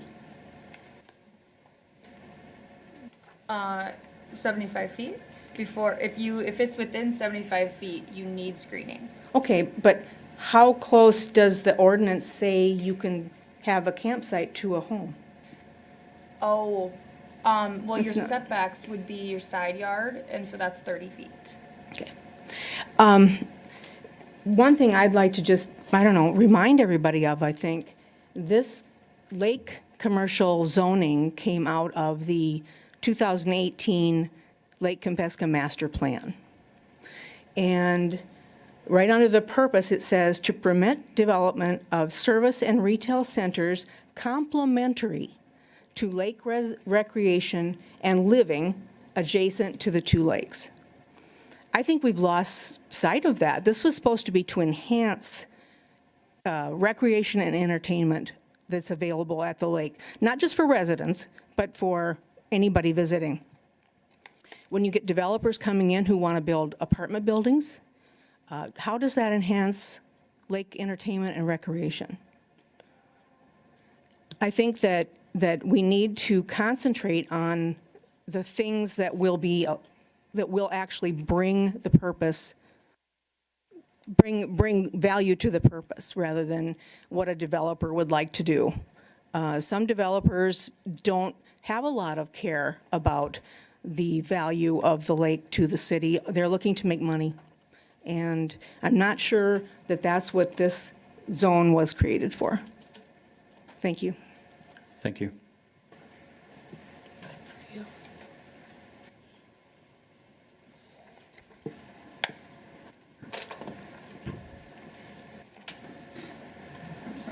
Hello, JC Stoffen Rushink. We're at 794 North Lake Drive. My husband and I actually are in the process of rezoning a space across from where we live, where we got married, to much like she was talking about. It's our goal is to make it as hallmarky and sweet as possible. We have all of the most charming plans, and that's because it's where we got married. It's very sentimental to us. And I know that the opposition we've been met with has largely been fears of some of the things that they're talking about moving down to conditional uses. And for my husband and I, we don't take issue with it. I respect everything that Colin said here today also. I understand the time and the effort and care that the city has put in, and staff and esteemed members have put to the CL district. And I believe in economic growth, and I want to see Watertown thrive. I really do. This has been, my husband and I've lived here for almost 10 years now with my husband, and he's from the area. And it's something that is important to me to see grow. Yet I do want to respect the neighbors and the residents to feel confident as we go forward. in what they feel comfortable with and what they maybe narrowing it down to where they don't have as many of the ifs, because I know that we could sit here and talk about potential uncertainties and ifs all night long, and probably we'd never leave this place. And those are the kind of things that make you want to put your head in a paper bag and scream at the top of your lungs, I'm sure, and it's tough. So I'm hoping that, we're in favor of this. I'm hoping that that would maybe be a solution to some concerns and oppositions as people try to do something, around the lake to offer charming, lovely, yet preservation of the land moving forward as we adopt commercial things, because on technically so many things that even we want will need a commercial licensure. Thank you. Thank you.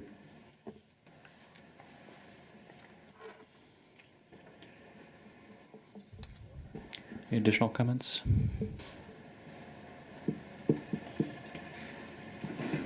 Hello, I'm Deanna Kunkel. I'm the district manager of the Cottington Conservation District. And I'm not here about any of the definitions or anything like that.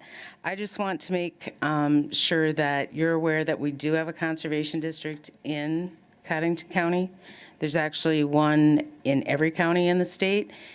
And our conservation district here is concerned with this or rezoning, that the 50% green space is including the wetlands.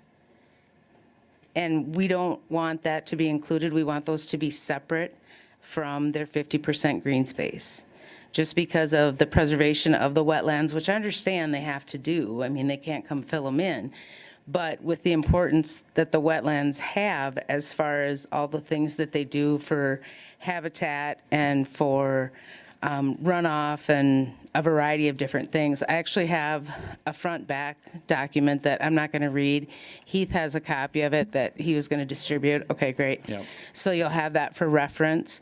But as the district, we wanted to just make sure that that going forward, and that's why we feel right now is the time to address it, before something gets set up and then come in after the fact and say, really you shouldn't have that included. When you're looking at your rezoning on the lake, you really need to be conscious of that because of all the things that are listed in here that those wetlands do. So again, I'm the district manager. My name's Deanna Kunkel. That's my email on there. So if you have any questions, feel free to call me at the office or email me. And we do have our board meetings once a month. So if you want to come to any of the board meetings and talk to the board members directly, we'd welcome that as well. I appreciate that and coming up here. Again, I just state we're not taking action on any of that tonight. We're only looking at the stuff that's on the agenda. Right. Thank you. Just to clarify too, so the U.S. Army Corps of Engineers is the one who oversees the wetlands, and then if it is a jurisdictional wetland, they have to work through them to be able to fill it. And the 50% lot coverage is already a higher standard than most districts. Again, yeah, thank you for the comments. I think it gets to be a part of a bigger conversation that needs to happen, but not yet tonight, I think, on that specific. Well, right, and Bonnie Oletsky is and she wasn't able to be here, so that's why she wanted to make sure that it got brought up before it was too late, so she sent me, so. Sure. Thank you.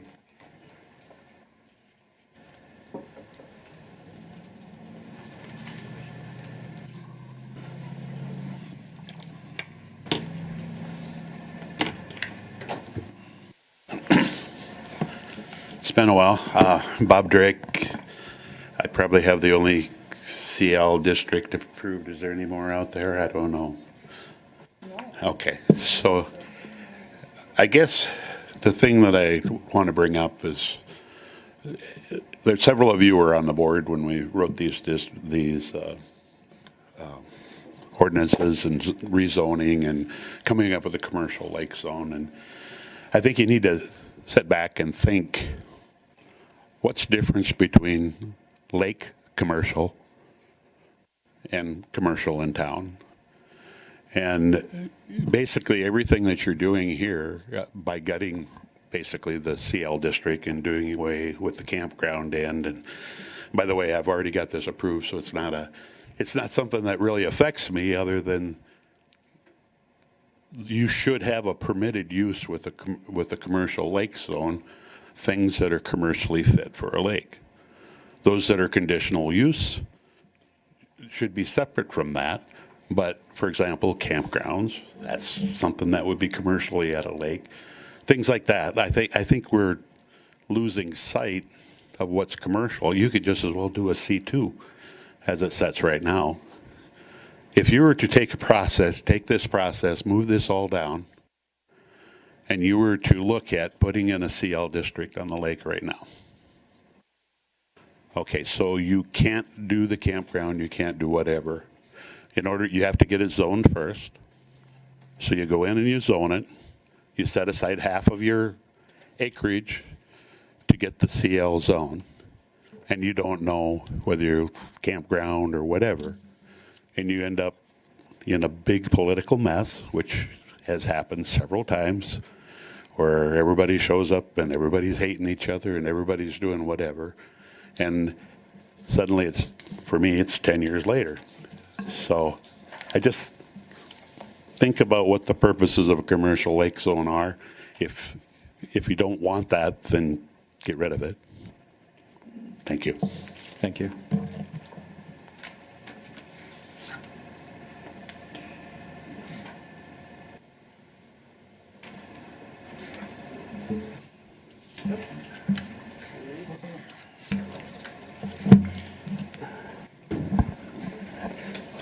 Yeah, I'm Mike Danforth, resident of Watertown, city council member, property owner at Lake Compesca, which with all the weeds out there, I'd just soon try to sell it. So if I got a realtor or something that, but I'm one of two council members that have spoke about a lot of concerns with the language in the current ordinance. I will tell you that what's been shared with you for consideration tonight does not go anywhere as close to the concerns and ideas and thoughts that myself and Councilman Bueller have shared with the mayor and staff. What you are seeing is what in aggregate of where there was some level of consensus on issues. Okay, so it's not reflective of what all was brought up and discussed. I'm always been an individual that likes to take the time, and I don't see any problems with discussing issues for consideration. There's nothing that can come out negative in that scenario. So speaking of an issue or the problems is something that we should do. As a council member, I have two responsibilities, budgetary and I got legislative, and legislative is ordinances, laws, and policy. So when I see something that I have concerns with, I have an obligation and a responsibility to bring those issues up. Just so happens this particular one needs to come to you, and it should come to you, because I know I have a lot of respect for what you do. I've been in your shoes. I know how difficult it is. But I also know that sometimes we do things and we think they're right, and then we find out maybe they just really aren't. Because I promise you that a majority of these people that are here have concerns with what they think they know or do know about the current ordinance language. And just so everybody understands, we're not talking about new development solely. We're talking about new development. We're talking about redevelopment. So I'm just going to give my example. I bought the property at 1418 South Lake Drive 5-6 years ago. If I knew then what I know now, I probably would have just tore the darn thing down, and I'd have probably applied for a CL zoning if I had a chance. But the point is that someone can come in, they can buy a property, they could clear that property, and they could request CL zoning on a single property that is embedded around them by R1 housing that's been there for years and years and years. And now we're going to consider spot zoning. I heard earlier tonight on the Hofties thing, Liam, you made the mention that, and the concern about spot zoning. That's what we're doing. This is spot zoning. And the question I have, if I had a property in town and I wanted to do any of these things that are permitted, or even ask for anything conditional, and I'm in a residential area, Northeast Watertown, that's where I have a house. There's a lot, or there's 2 lots there. And what's the difference between me going into that area wanting some type of neighborhood commercial versus what's being proposed here, or what is proposed, or what's being used right now? It's the same thing. People wouldn't want it. They wouldn't want a gas station. They wouldn't want a, whatever they all are, a retail establishment in the middle of a neighborhood. The difficulty we have with the lake is a lake, because of the circumference of the lake, that's the neighborhood. It's not blocks and blocks and blocks, they're all together, and we can plan transitional areas. That's the difficulty we have. I heard Mr. Drake say something about the 50% lot coverage. I think there's places where that applies. I think there's places that does not apply, and it would be very unfortunate that we applied that. If somebody's well off the lake, if you look into the map that is proposed for consideration of commercial zoning, and I'm well off the lake, I'm not near anybody's home, I'm not anything. The requirement is for me to give away 50% of my lot coverage. Makes 0 sense to me. So this isn't just about really, really tight things. This is also about what's fair, what's right. If I went into, and this, I wish our city attorney was here, because this is a question, but I'm going to ask you this kind of rhetorically, but I want to think about this, is if I had my lot in town and I wanted to do any of these things right in the middle of a residential area, and I was in here asking you for a residential commercial equivalent to the lake commercial area, do you think you'd approve that? It goes against every development standard that we have in our books right now. I'm going to Pop stop, it right Mr. in- Chair. May I Nope. ask a question? Yes, Mr. Case. That's technically, you're probably right on a few things, but on areas where we've identified mixed uses, much like we did tonight, where it could be commercial or residential, it could apply. So it's not a carte blanche statement. I I'm just understand, trying to correct you but on my that. question is right in amongst, Todd, all residential homes, okay? No commercial like you've had on highway, because there's a different standard there, right? And that is Highway 81.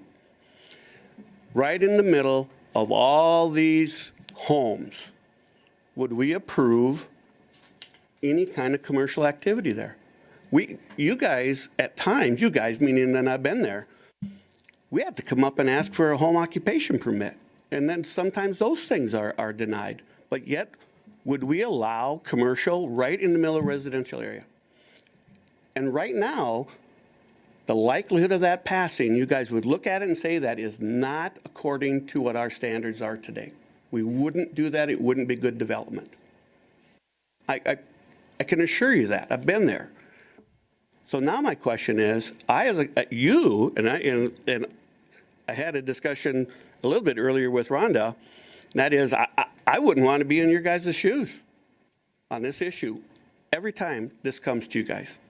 I shouldn't say every time, almost every time, because there are applications where I think this is really good. And I think that's primarily new development area, okay? But in redevelopment, and we're taking existing areas around our lake, 90% around our lake of the properties, or 95% are residential. And now we're going to say we're going to pick potentially somewhere in there, given a lot here and there on the lake, and we're going to say that that's okay to do commercial property. So here's my question.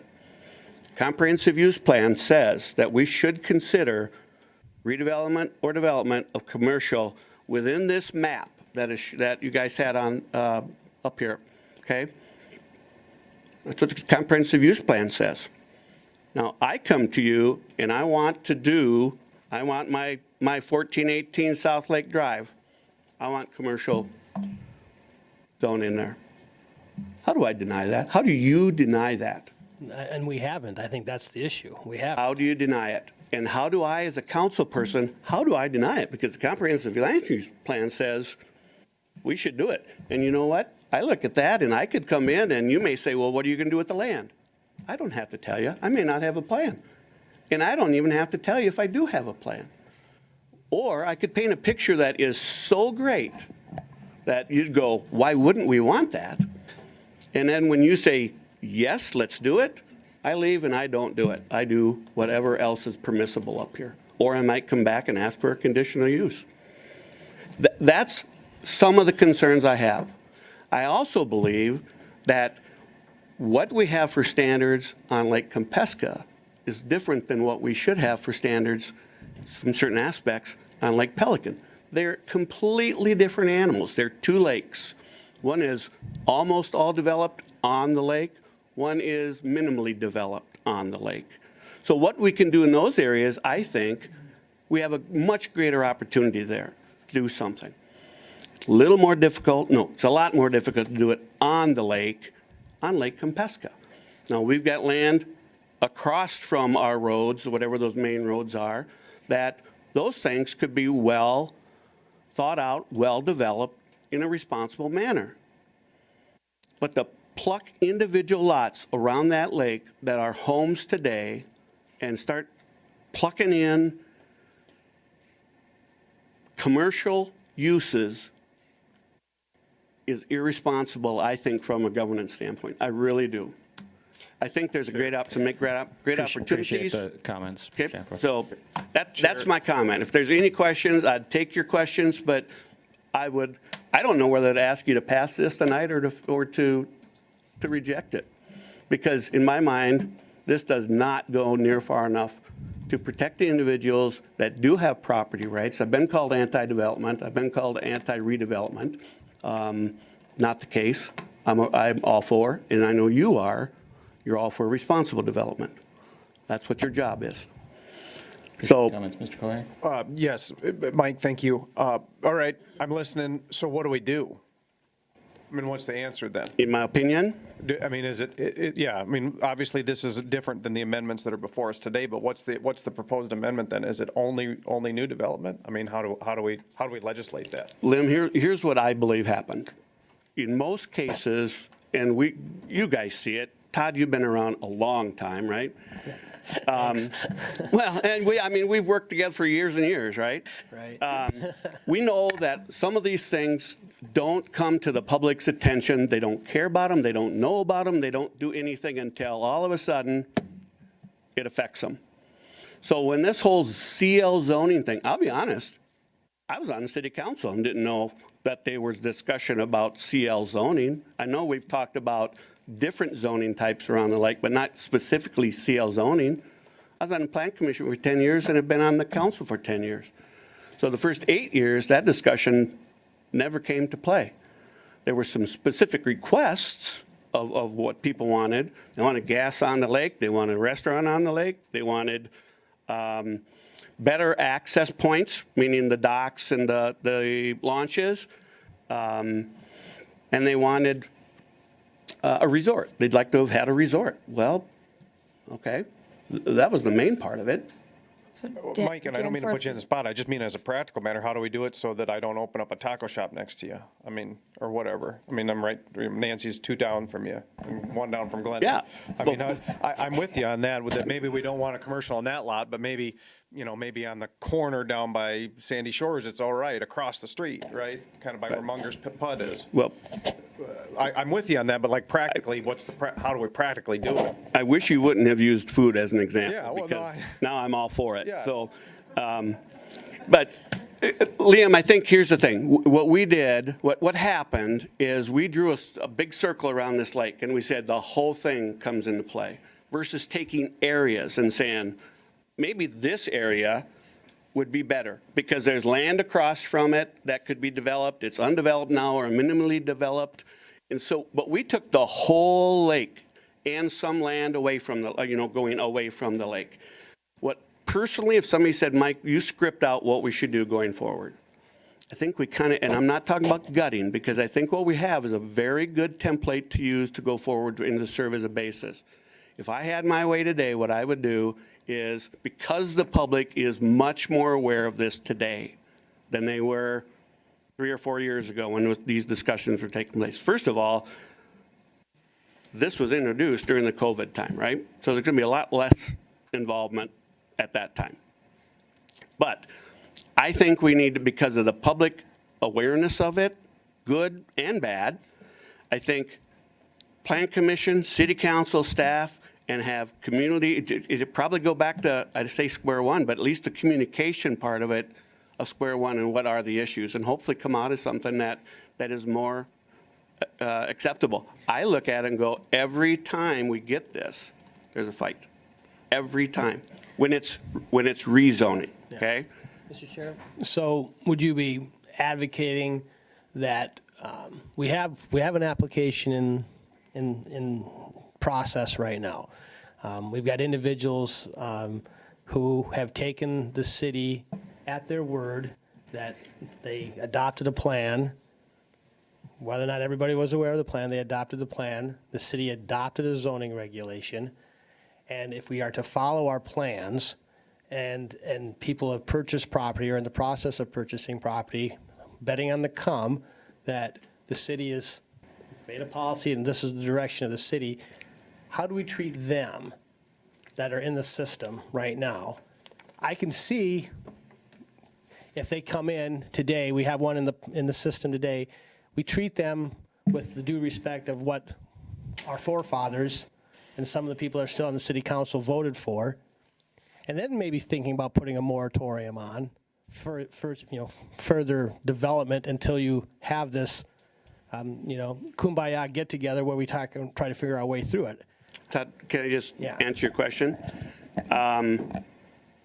They came for first reading the other night at a council meeting, and I asked the question, when they're with their application, and if we approve this, what are they getting? Are they getting what was on the books at the time they applied, or is it going to be what the end result of today's meeting and then ultimately a first or second reading at the council level, right?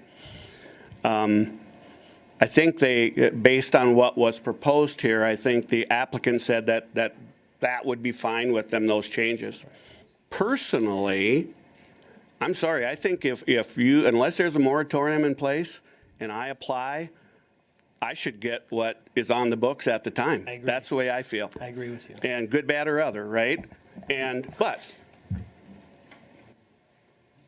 we can't kick this can down the road because I know we're going to have problems every time. We're going to have a lot of outcry.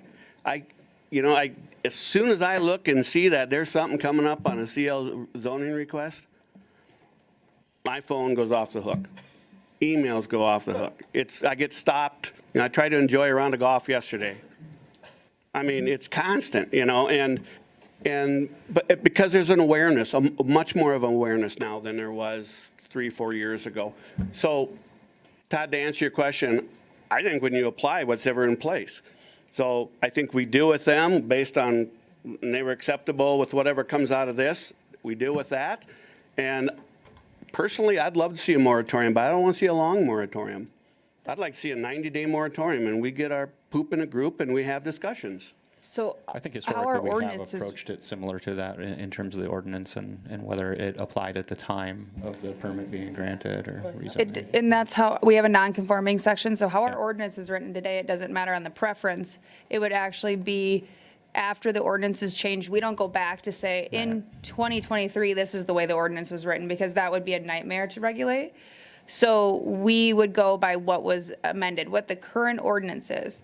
If things exist, like the campground at Stony Point, they have a building permit for that. So that is legal, non-conforming. It's based on the time of the building permit. Yes. Right, so if you get a building permit, it's going off of the ordinance at the time of the permit. If it changes a week after the permit is issued, but we haven't constructed yet, you still have a building permit. Yes. And I just want to give you guys a little background too we started these discussions in 2018, so it was pre-COVID.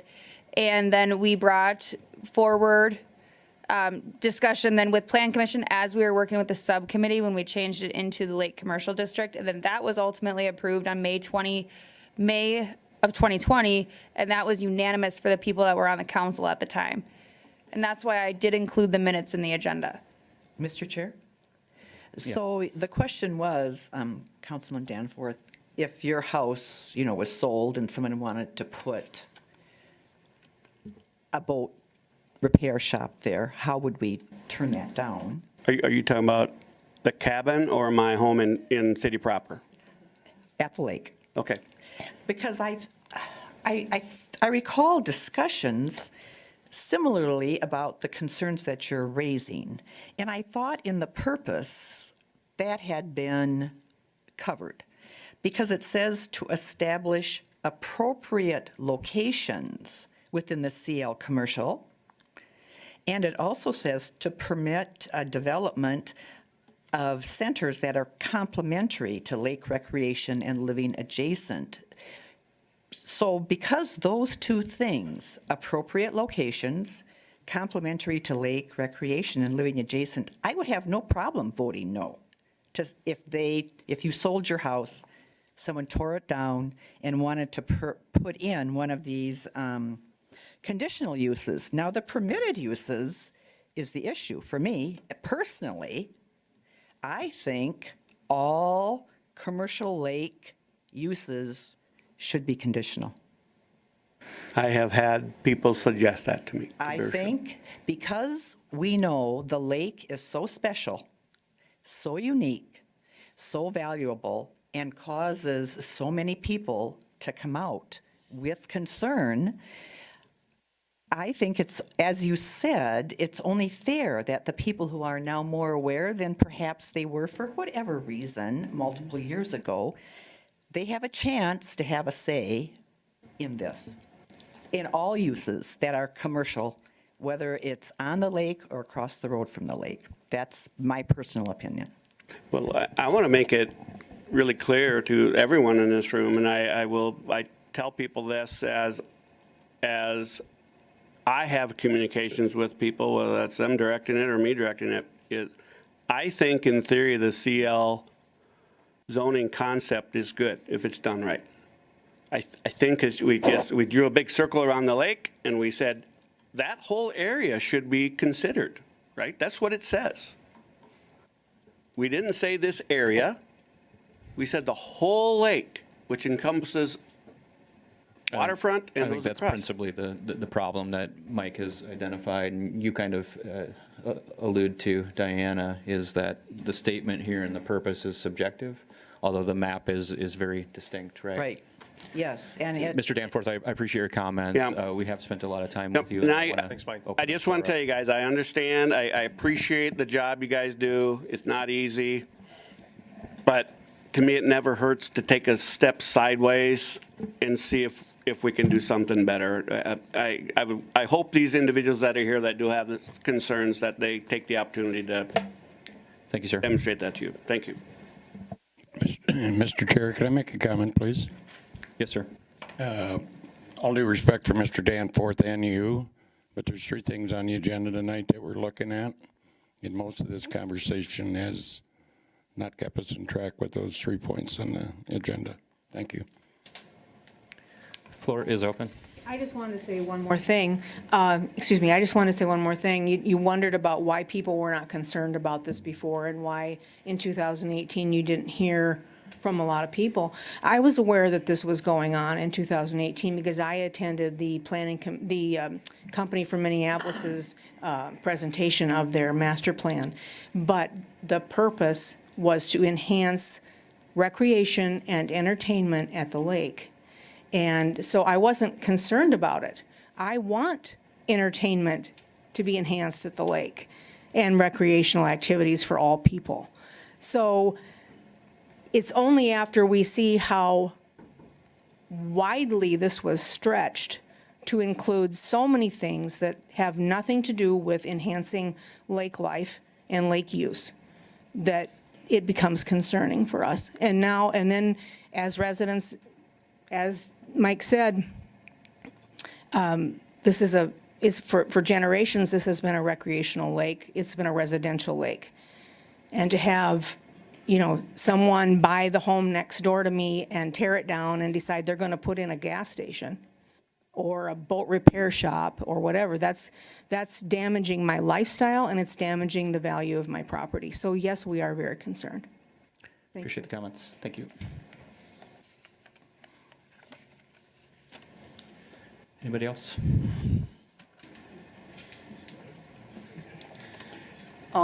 As a lake resident, my name is Glenda Goins. As a lake resident, I would just like to go on the record of saying that I do not want to see spot zoning at the lake. I mean, I agree with everything that Mike has said, and I don't know what your name is, but I agree with what she's saying. I don't want to see Mike tear down his house next door to me and put up a boat repair shop. I don't want to see that. So anyway, I just want to be on the record for being against the spot zoning. Thank you.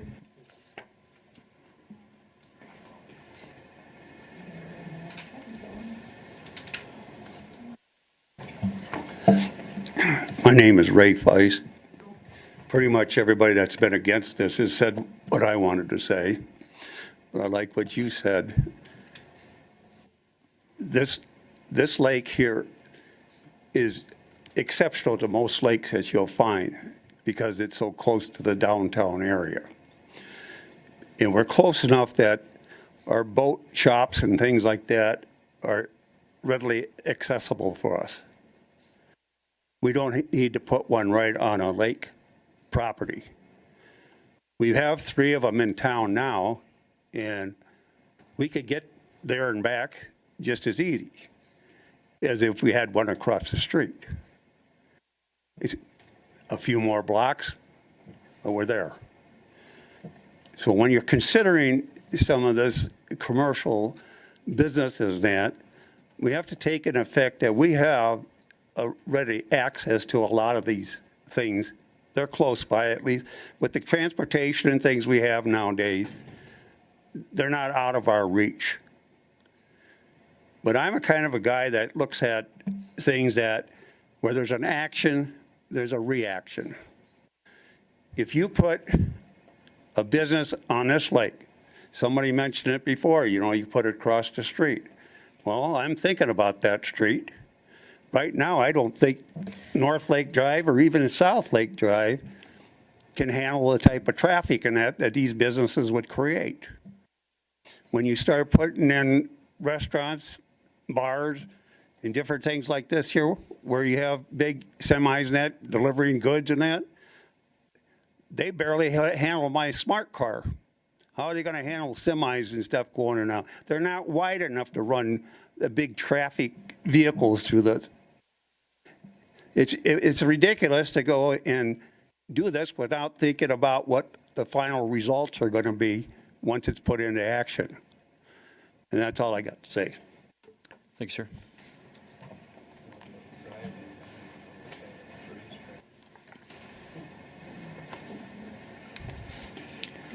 Any additional comments? Going twice. Close the public hearing. Excuse Sorry, me. I just closed the public Ray hearing. Feist again. No, he closed it, Ray. Huh? He closed I just closed the public hearing. Thank you, sir. Mr. Chair, Mr. Case. I'd like to make a motion. I'm going to, I know they have specific resolution numbers. I'm going to try to group some of this together. So we can maybe, do we have to have single votes on each one of these, or can we just kind of group it together? I think there's 3 separate resolutions, 3 separate actions. Let's start with the first one on the commercial lake uses. I make a motion to recommend approval as presented on the campground storage apartments being shifted to conditional uses, adding the boat repair shop to conditional uses, and convention center banquet facilities to the permitted uses for the purposes of forwarding this on to the city council. We have a motion by Mr. Case. Do I have a second? Second. Second by Colhane. Any additional comments or discussion on this before we vote? My only comment is that I think some of the discussion here that was done with the city council and staff, and I think also perhaps the current application that's in process right now would address some of those things that it seems to me when we had the hearing a couple weeks ago on the rezoning, I didn't hear a lot of brushback on what the proposed uses of what, I can't remember their names now, but Rusinks, we're looking at doing. And so I think, and I did watch the city council meeting the other night, and I got the general impression from the council members at that time that they weren't, or that they were amenable to what the Rusinks were proposing, and this would maybe help them in that situation. I think there is a bigger discussion that has to happen moving forward. I think it's something that, you know, I was very vested when this back from 2018, so is Blake, and so is Ms. Ford down the road. And every time, you know, when you put policy together and council members and planning commissions, you think you hit it out of the park most times.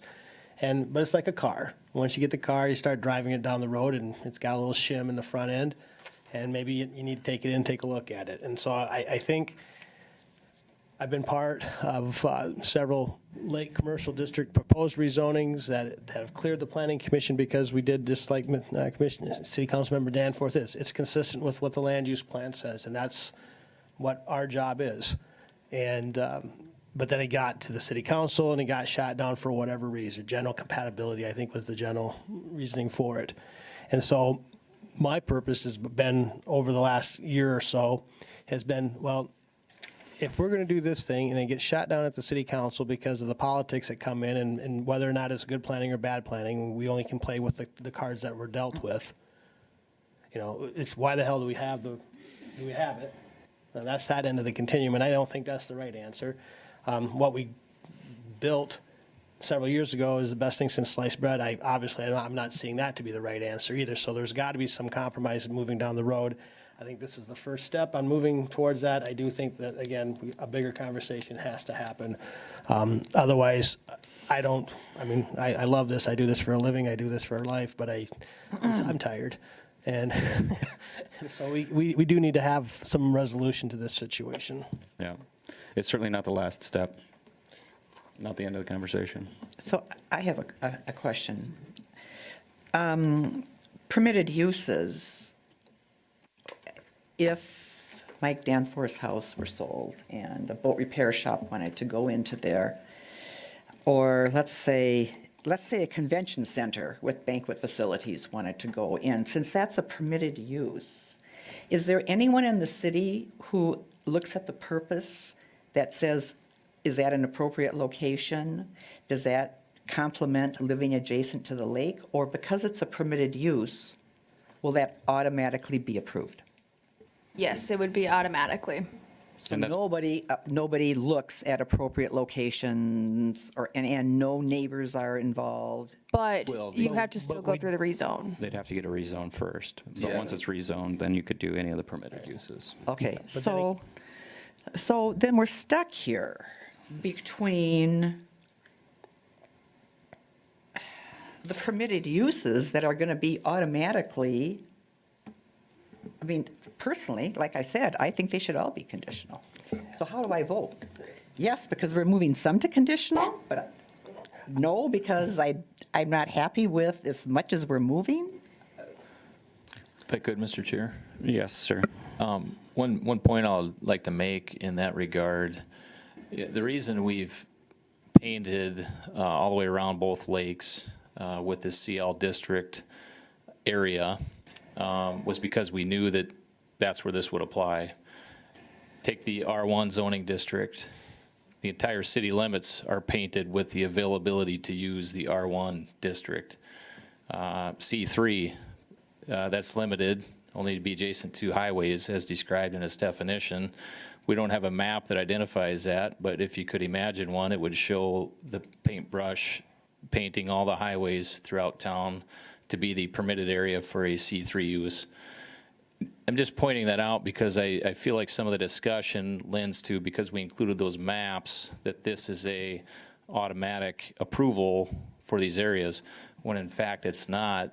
Every one of these rezones is going to go through this planning commission board and then on to the city council to decide at that point in time whether this commercial lake use is appropriate for that exact location it's being applied for, within that boundary that it's able to be applied for. So I don't know if that helps add some clarity to that mindset, but I think it's an important point to make. I guess my point is, it could make sense to better define those allowable CL areas, but you're either picking the winners and losers today, or you're picking the winners and losers later on. Either way, these boards are gonna have to define exactly what is yes, approvable for a CL, and what is not. And I personally think, Heath, that, I mean, if we're going to go down that road, or if we're going to go down the route of making everything a CUP, I'm still a firm believer, if it's a listed use, it's generally allowed. You're going to have some reason why it's not, and just because who's got the most pitchforks and torches in the room is not reason to say no to an issue. So if we end up going down that road, then I would say specific performance standards would need to be listed for each one of those uses, and then we don't have conditional uses, we don't have permitted uses, we just have a special permitted use, and we don't even have to it. But the heavy lift's in the policy, and once the policy is created, then you run with it. But I don't. We're a long ways from that, I'm going down a rabbit hole I didn't really want to go down. I still think coming back to this situation is this a good first step towards some sort of reconciliation? Yes, I think it is. Yeah, I mean, it all just identifies and speaks to the fact that additional conversation needs to Right. happen. This is not necessarily a bad thing because it's more restrictive, but it's not the end of the conversation. Right. And we had a lot of conversations just like this, over the course of that summer. We did, Todd. Stand it anymore. Additional comments? And just one, Blake. Yep. So the convention and Brandy has that in green, and when she mentioned that, was that because it could still be moved down to conditional use? She lost me on that one, remember? It's nude into the permitted uses. Ew. Yeah. Yeah, I can answer that too. Todd's motion has it as a Here. permitted use, so if you want it as a conditional use, you need to make an amended motion. Yep. But otherwise, I think we can probably vote on it. You gonna hate me, Todd? I don't hate anyone. I would like to see that at this point, since we may go down that rabbit hole of redoing everything anyway. If I can make that change, You can make a motion for amendment. I would like to make that motion to amend, to move the convention center banquet down to the conditional use, just because, Second. again, to, Thanks. So we have a motion by Rhonda to amend the motion, second by Colhane. We'll go ahead and take a roll call vote on that amendment. Okay. Spire, No. this is just on the amendment. Correct. No. and, okay, A yes means we would be moving it to. A yes means moving convention down to conditional use. yes, all right. Dargis Johnson, Yes. Ford, Yes. Dolly, Yes, Colhane, No. Kays. No. that amendment will fail. So we will take a roll call vote on Todd's original amendment, or original motion, sorry. Is there any other motions to amend? But can I ask one more question? So at this point, is this when we put the moratorium on it, or is that a whole nother? No, we don't have the authority to do that. We don't. City council does? No, the city council can initiate what's called a temporary zoning restriction. Okay. Which would then bring that back to us, but a moratorium, an actual moratorium is a temporary zoning ordinance that has Okay. not been advertised. You can ask pretty please, though. You've got three council down members last in the time, I audience don't with you today, so. Okay. I'm good. We're good? Okay, we'll take a roll call vote on the original motion. Okay. Dolly, Yes? Ford, Yes. Colhane, Yes. Dargis Johnson, Yes. Kays, Yes. Spire. No. 5 yes, 1 no. That will carry. Mr. Chair, Mr. Case? I'd like to make a motion to approve the definitions as presented by staff and as noticed in the paper. Second. A motion and a second. Any discussion on these definitions?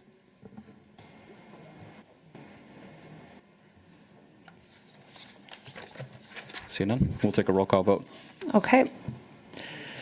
Dargis Johnson, Yes. Colhane, Yes. Ford, Yes. Dolly, Yes. Spire, No. Kays. Yes, sorry. 5 yes, 1 no. That resolution will carry. Mr. Chair, Mr. Case? I'd like to make a motion to approve the proposed language as presented with the following exceptions. I want to retain each campsite shall contain at least 2,000 square feet and remove the not be less than 1,500 square feet.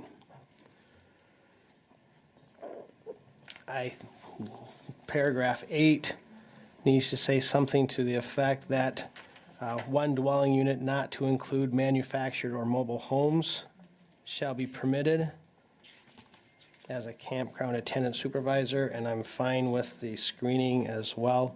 So it would be as presented with those two amendments. Thank you, Mr. Case. Do I have a second? Second. I have a second by Colhane. Any additional discussion? Yep, stuck on my road. How do we, I mean, Make a motion. You can make, Doesn't Make bother, a yeah, it motion. doesn't bother me. Do you have an amendment? we'll take a vote on it if you want to make an amendment.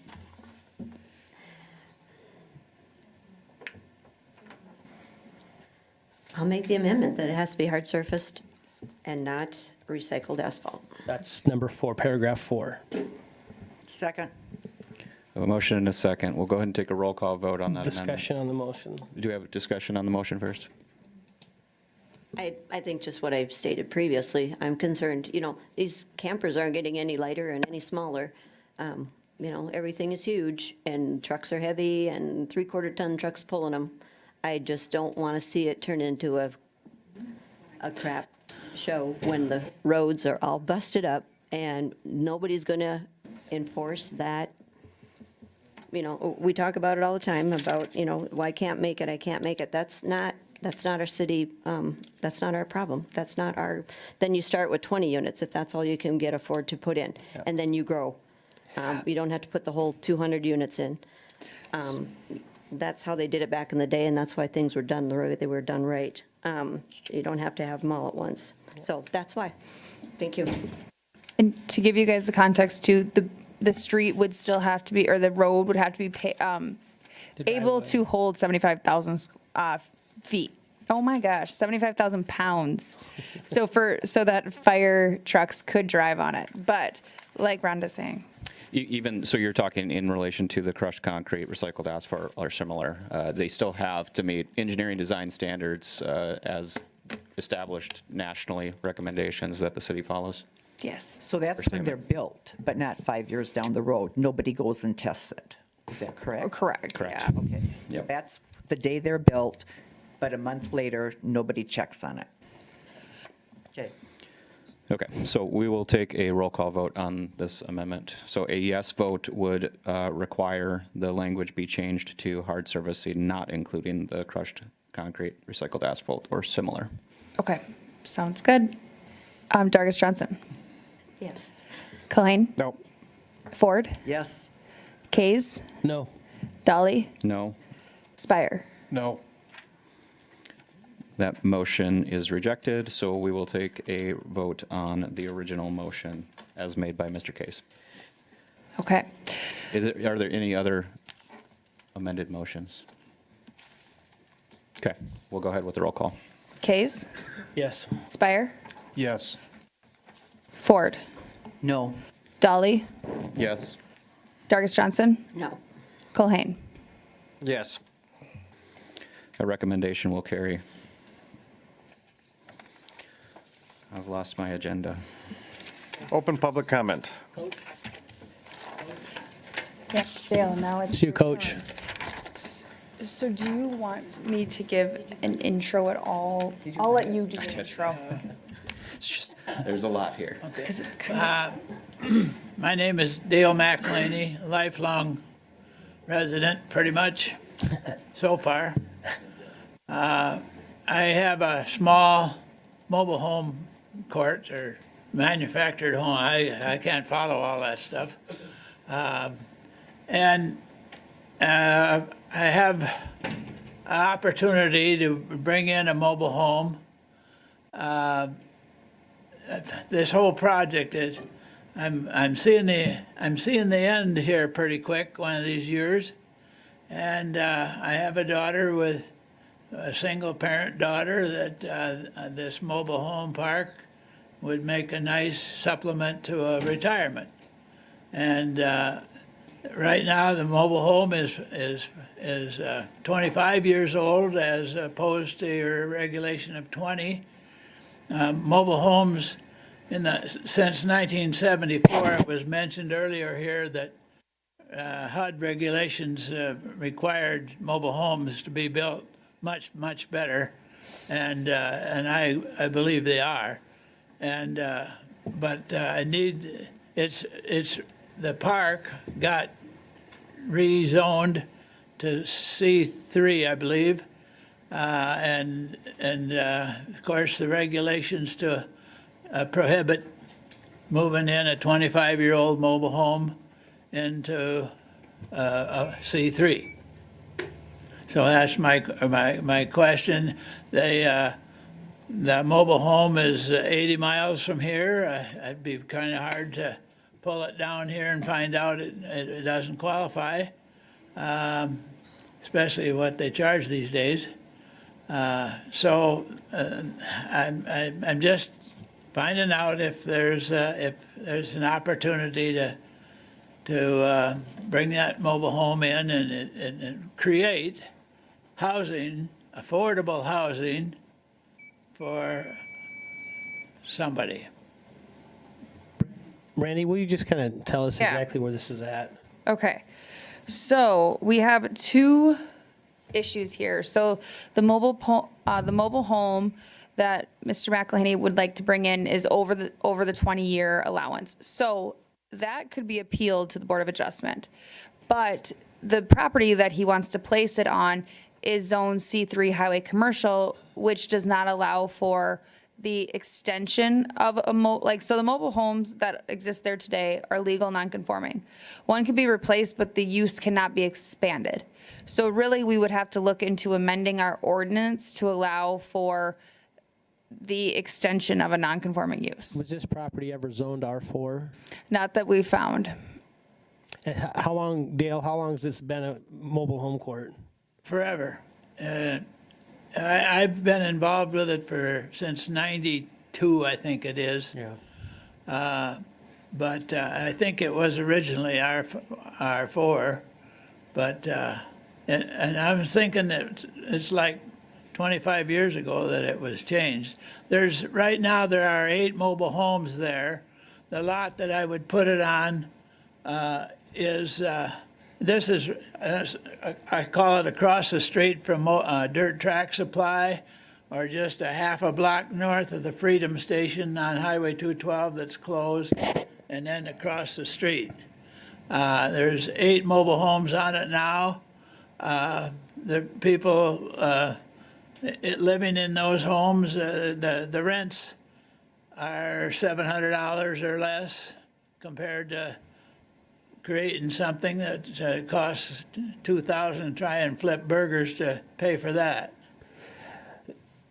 Is there enough room to add it into another one? Can you fit another one in there? There was a home, there were 16 homes in this court, which is unbelievable, but they were small homes back in the day, 8 by 30s or whatever. Yeah.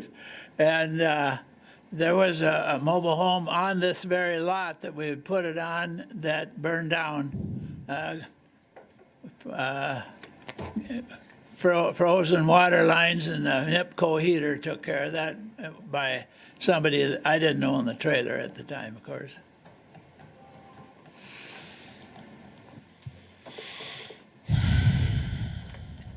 So Brandy, just to encapsulate the discussion here, the desire is that the owner wants to expand a legal non-conforming use, and we don't have means in the ordinance right now that would allow for that.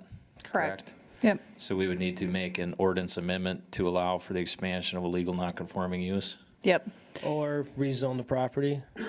Yeah, but they don't meet the minimum lot size requirement for an R4 district, because that's 10,000 square feet.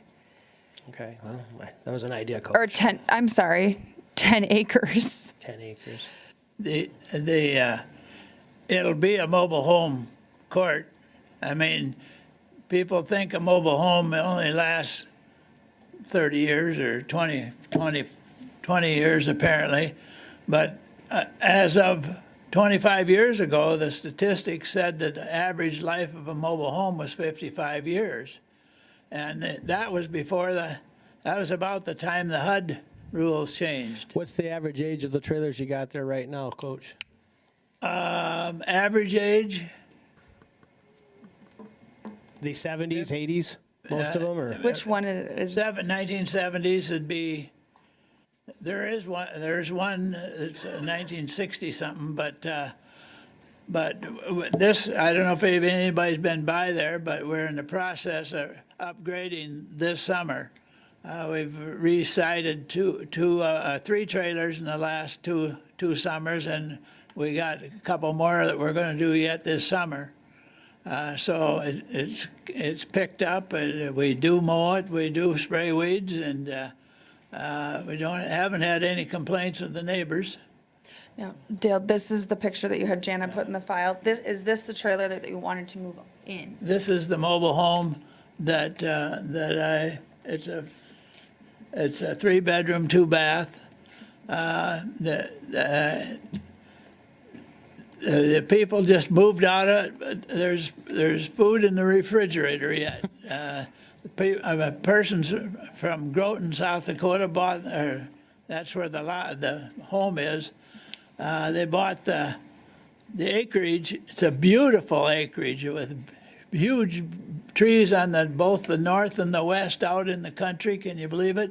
Huge garden area, and they're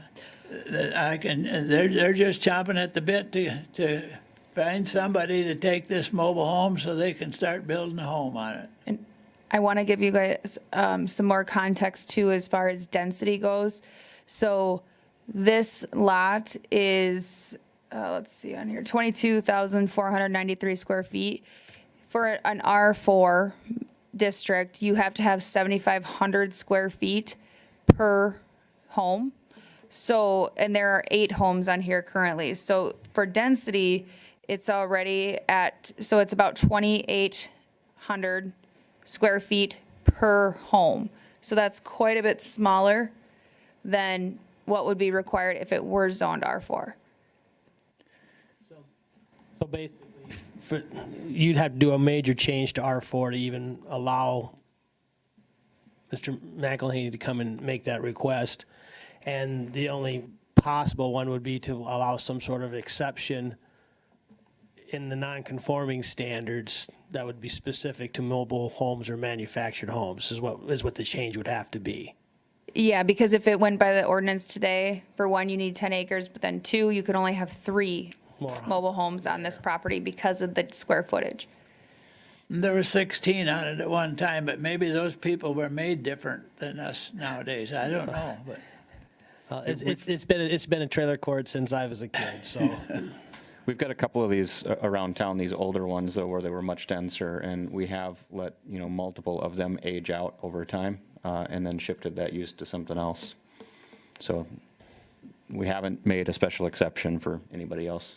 No, you'd have to come back and, work with staff to propose an idea, then it'd have to get vetted, and I'm saying you probably don't have enough land to add another trailer there, Coach. There were 16 on it at one time. And do I see that thing 20 years from now still being a trailer court? Absolutely. Yeah, I know it's going to be one. Absolutely it will. And if we could replace crappy trailers or older trailers with newer trailers as they age out, I think we would, as a community, would be in a better situation. I think it's going to be an uphill. Yes, so that's You the can't thing, replace. is that he would have to go, so he would appeal the building official's decision because it's over 20 years and bring that to the Board of Adjustment if he was replacing, but he cannot add Can't one. add. So I think it's going to be an uphill slog for you. Yeah, I guess, is there any? Yeah. There's no vote or anything. Nope, so then now, we'll work with you if you want to replace or whatnot. I think I'll just drop it. Okay. Thank you, sir. Thank you very much. So that was the open public comments. Was there anybody else that wanted to speak in the public? Just a quick comment. Yes, sir. Yeah, Fred Borns. I live on Pelican Lake, probably the only one here that was, I guess. But I want to be sure that we have the same ideas as what the Compesca people do as well. So certainly, you know, any agreements or any improvements to the language that you talked about tonight, I certainly would like to see that happen at Pelican Lake as well. Certainly, there's a lot more room there for new additions, and you could handle those as way you wish, but that's all I have to say. Appreciate that. The commercial for lake coming. district is for both. It is for both, yeah. Right. I know, I understand. That's why I wanted to bring this up. Even though there's only a small portion of Pelican that's within city limits. Well, I understand that, but as far as I understand, this group does have some say on what happens in a district within so many miles of the city of Watertown. Only if the county and the city agree. Two, we should really only discuss, if this is to do with something that was on the agenda in a public hearing, it should have been brought up at the public hearing for that item. Thank you for. But just a comment. Yeah, thank you. Mr. Barnes. We'll move on to new business. None? I had one item. I'm just joking. Can I go first? Ladies first? Go ahead. Thanks. There were, 7 between Board of Adjustment and Plan Commission, 7 items tonight. And I struggle and I don't work to, when the agenda is posted 24 hours in advance, which I think is probably the state law that says that. I don't know that we can truly do justice to the items, especially when they're so complex as tonight's.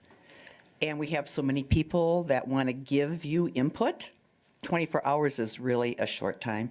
If it's at all possible to speed that up in some manner, I think the board will be better served, and I think the public will be better served also, even if that is a more restrictive time frame than the state law requires. Well, I think as a practitioner, as well as a person sitting on a board, I do struggle with the issue, and it's not a staff issue. It's a timing thing, and things are going on, and people are busy.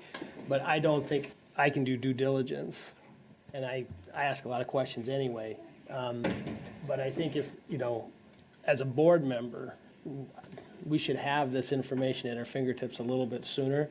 If that meant, changing workflow, that we're only having one board meeting a month, or if today's stuff is going to be 2 weeks down the road, we alternate the scheduling so that you're still having 2 meetings a month, but you're always, what we're going to see in 2 weeks was submitted a month ago. You know what I'm saying? Right. I understand Right. it's tough. It's tough when you have a shortened construction season and staff are already under immense amount of pressure. But yeah, it's tough, especially, and I think sometimes I also think that while the city council directed this policy change, I still think our standard practice has always been that we vet and we have a work session on potential policy before it comes to us in a public hearing setting. That's different if somebody's asking to rezone a piece of property, that's their property. But when we're talking about policy that has far more reaching implications, I think realistically, when that comes in, the proper action, even if it's being directed by the city, is say, thank you, we'll take that from you, but we're going to have our own work session to discuss that. Please come to city council, tell us why you're thinking these things. And we can even invite the public to that work session. You can maybe vet some of this out, so when you get to the point of actually having to take action, you've actually worked your way through some of the situations. Yeah. I agree with you, but just on a normal course of business, when we have several items of action, it's really, really hard to, as you said, due diligence, Todd, with the information that we need to go through and review, and I know that's a huge burden on the staff. There's no doubt about that. Yeah. But we're here to serve the public, and it's hard to fulfill that responsibility with such a short time frame on so many items. Right, and so with so many items, that also takes so much time to put together, and we're trying to do our due diligence to make sure that we have everything accurate. And sometimes that takes things that we're waiting on from the engineers or the applicants. So by no means, we want to get them out there as soon as possible. But I would say because of where state statute is that if you're going to be on the board to put time aside Tuesday evening, that you know that you will have the agenda. We didn't get it on Tuesday evening. Oh, sorry, Wednesday evening, Yeah, 24 hours in advance. But I'm also looking at, not only from our perspective, I'm looking at it from a transparency and an open government standpoint, that the public, all these people that were here right now, they didn't know what was going on until yesterday at 12 o'clock when the agenda was posted. Well, Because, just if I because could interject, other please. than the conversations that had been going on, but they did not know the specific language that was being proposed. I don't think it's fair and appropriate to interject staff running an operation that's not transparent, first of all. I wasn't If saying that. that's- I Those are the wasn't saying- exact words you used, Commissioner. I said, I wanna think government should emphasize be as that- transparent as possible. I want to emphasize this is a point well taken and something we will take into advisement. But I also want to emphasize, we have met all statutory requirements to get an agenda posted within the time required by the state legislatures that gave us the limits for every community across the state. So transparency is definitely being met by those requirements that are set by the state. Can we adopt more formal policies that would give the board more awareness, give the community more awareness? Absolutely, we certainly can. But to go along with that, we also need the staff that support such requests. I agree. And to be able to financially fund those staff to carry out those requests. So I do respect the comments. We will take those into sincere consideration. I just want to make sure that we're not planting seeds that aren't true when it comes to transparency. And that was never my intent. You know that I respect all of you very much as people, as friends, and professionals. And I just know, and again, I come from a different angle of doing this in other places, that I just know the more information we get into people's hands, the sooner, lots of times, better decisions are made. And that's all I was trying to say. There's no indictment on any of you. And to your point, Heath, I think it's perfectly reasonable that we look at policies that we've got internally, and maybe, to Brandy's point, you're waiting on other people, submitters, for information, of trying to move that timeline up on them and put the onus back on the submitter of the application, right? I mean, I manage 4 county zoning regulations, and there's a drop dead date. And if you don't have it then, you're off for, in some places, another month.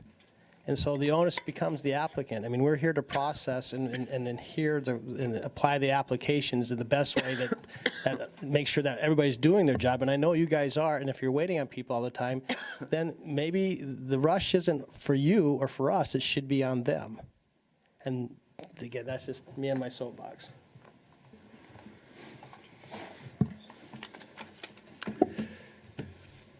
Did we want to move on to my item in the new business, or do you want to wait? I would prefer you postponing that for 2 weeks, and hopefully if there's only 6 agenda items that night.